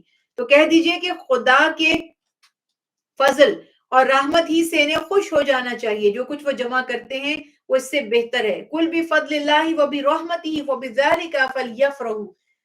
اس آیت مبارکہ میں یہ جو رحمت کہا گیا یہ قرآن کو بھی کہا گیا، یہ رحمت محمد صلی اللہ علیہ وسلم کو بھی کہا گیا، اس دین کی سمجھ بوجھ کو، ہدایت کو بھی کہا گیا. تو اللہ تعالیٰ شاہ فرماتے ہیں کہ کافروں کے بڑے بڑے قافلے، ان کی تجارتی مال و دولت وہ دیکھ کے امپریس مت ہو. اللہ نے جو تمہیں شعور دیا، ایمان دیا، رسول اللہ صلی اللہ علیہ وسلم جیسے نبی تمہیں عطا کیے، قرآن جیسا تمہیں کلام عطا کیا، کچھ بھی نہیں ہے اس کے مقابلے میں ان کے پاس.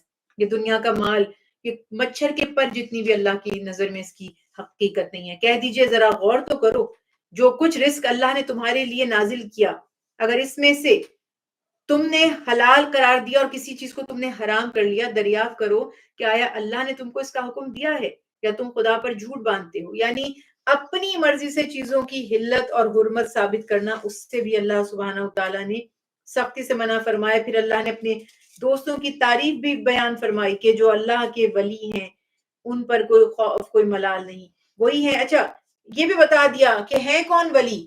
وہ جس کا شجرہ اس سے ملتا ہے، جس کے کارڈ چھپے ہوئے یا جس کے پاس گدی ہے. یہ میری اور آپ کی سوچ ہے، اور یہ آئی تھنک برے صغیر پاک و ہند تک ہی یہ والی اولیاء اللہ کی یہ ڈیفینیشن محدود ہے. اولیاء اللہ کون ہوتے؟ جی ان کے دادا بھی اولیاء اللہ تھے، یہ فلاں جگہ سے تھے، وہ فلاں جگہ سے تھے، ان کا مزار وہاں تھا. یہ ہمارا کرائٹیریا ہے، اللہ کا کرائٹیریا یہ نہیں ہے. اللہ تعالیٰ فرما رہے ہیں الا ان اولیاء اللہ لا خوف علیہم ولا هم يحزنون الذین آمنوا وكانوا يتقون. وہ تھے جو اولیاء تھے جو ایمان لائے اور تقوی اختیار کیا. اب آپ جج کر لیجئے کہ جس کو بھی آپ اللہ کا ولی مانتے ہیں وہ کتنا متقی ہے، بس اس حساب سے ڈیسائیڈ کر لیجئے گا. تو یہ بات یہاں پہ بتا دی گئی کہ ان کا مقام کیوں تھا اولیاء اللہ میں، کیونکہ وہ ایمان لائے اور تقوی اختیار کیا. ان کے لیے زندگی جو دنیا میں، ان کے دنیا میں بھی خوشخبری اور آخرت میں بھی خوشخبری ہے.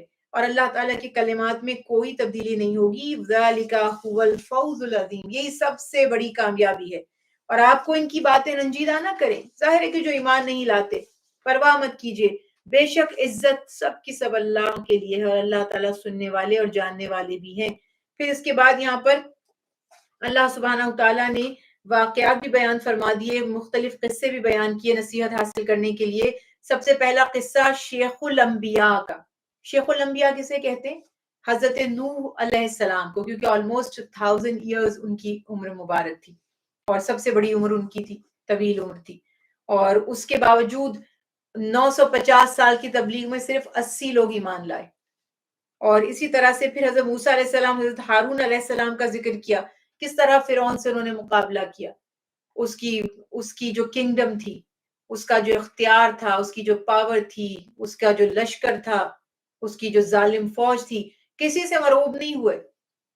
اللہ کا پیغام پہنچایا، اور جیسے بھی حالات تھے اس کو وہ فیس کرنے کے لیے مینٹلی پریپیئر تھے. پھر اللہ تعالیٰ نے مدد بھی فرمائی موسیٰ علیہ السلام اور ان کے ساتھیوں کی. پھر ایک قصہ یہاں پہ یونس علیہ السلام کا بھی اللہ سبحانہ وتعالیٰ نے بیان فرمایا، کہ جن کی نسبت سے اللہ تعالیٰ نے اس سورت کا نام سورہ یونس رکھ دیا. اور فرعون کے عذاب کے بعد، یہ سارے معاملات کے بعد، اب یونس علیہ السلام کے واقعات یہاں پر اللہ تعالیٰ بیان فرماتے ہیں. بس کوئی بستی ایسی نہیں ہوئی کہ عذاب کو دیکھ کر ایمان لائی ہو تو اس کو ایمان نے اس کو نفع دیا ہو، سوائے قوم یونس کی. الا قوم یونس، یہ ایک ایکسیپشن ہے، ایکسیپشنل یہ ایک کیس ہے. ورنہ کیا ہوتا تھا کہ جب عذاب کے آثار نظر آ جائیں اور انبیاء تشریف لے جائیں تو قوموں، یہ پیٹرن تھا، یہ ہم پڑھتے آ رہے ہیں کہ انبیاء ایک وقت تک تبلیغ فرماتے تھے، اور پھر اللہ کا حکم ہوتا تھا بس جنہوں نے ایمان لانا تھا وہ لے آئے، اب آپ اپنے اہل ایمان کو، ساتھیوں کو لے کر یہاں سے روانہ ہو جائیں، باقی قوم پر عذاب آئے گا. تو عذاب آ جاتا تھا. یونس علیہ السلام نے جب دیکھا قوم نصیحت نہیں قبول کرتی، بدعا فرمائی، ناراض ہوئے، وہاں سے چل پڑے. جیسے یونس علیہ السلام چلے گئے، تشریف لے گئے کشتی میں بیٹھ کر، تو قوم نے تو کہتے ہیں ہوش کے ناخن لیے، اور وہ ڈر گئے. انہوں نے سوچا کہ یہ تو پچھلی قوموں کے ساتھ ایسے ہی ہوتا تھا، جب نبی چلے جاتے تھے تو پھر تو عذاب سے کوئی نہیں بچا پاتا تھا. وہ سارے مرد، عورتیں، بوڑھے، بچے، جوان گھروں سے نکل آئے، میدان میں آ گئے. وہ سب اس وقت کوئی بھی نہیں پتا تھا ان میں مرد کون ہے، عورت کون ہے، بوڑھا بچہ کون، سب جمع ہو گئے، روئے، گڑ گڑائے، اللہ تعالیٰ سے معافی مانگی. عذاب کو ٹال دیا اللہ نے. اور یونس علیہ السلام کو مچھلی نے، وہ لمبا واقعہ، میں اس کی تفصیل میں نہیں جا رہی، مچھلی نے نگل لیا.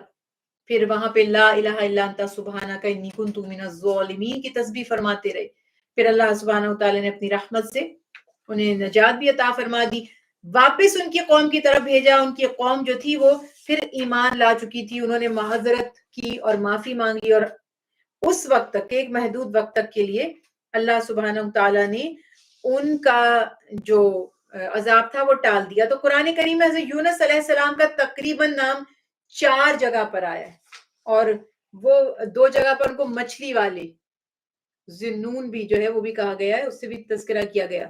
تو پھر وہ واقعہ پورا بیان کیا جاتا ہے کہ واپس جب آپ تشریف لائے تو ان کی قوم نے توبہ استغفار کی، سچے دل سے ایمان قبول کر لیا، اور اللہ تعالیٰ نے ان کو معاف فرما دیا. پھر یہ 3 قصے بیان کرنے کے بعد اب مشرکین کو دوبارہ خطاب کیا جا رہا ہے کہ اگر وہ کفر و شرک سے باز نہیں آتے تو قیامت سے پہلے ہی ان پر عذاب آ سکتا ہے. اور پھر مومنوں کو بشارت سنائی رسول اللہ صلی اللہ علیہ وسلم نے کہ اللہ کی مدد قریب ہے، اور ہماری سنت ہے کہ بالآخر، یعنی اللہ تعالیٰ فرما رہے ہیں کہ اللہ تعالیٰ بالآخر اہل ایمان کو ہی نجات دیتے ہیں.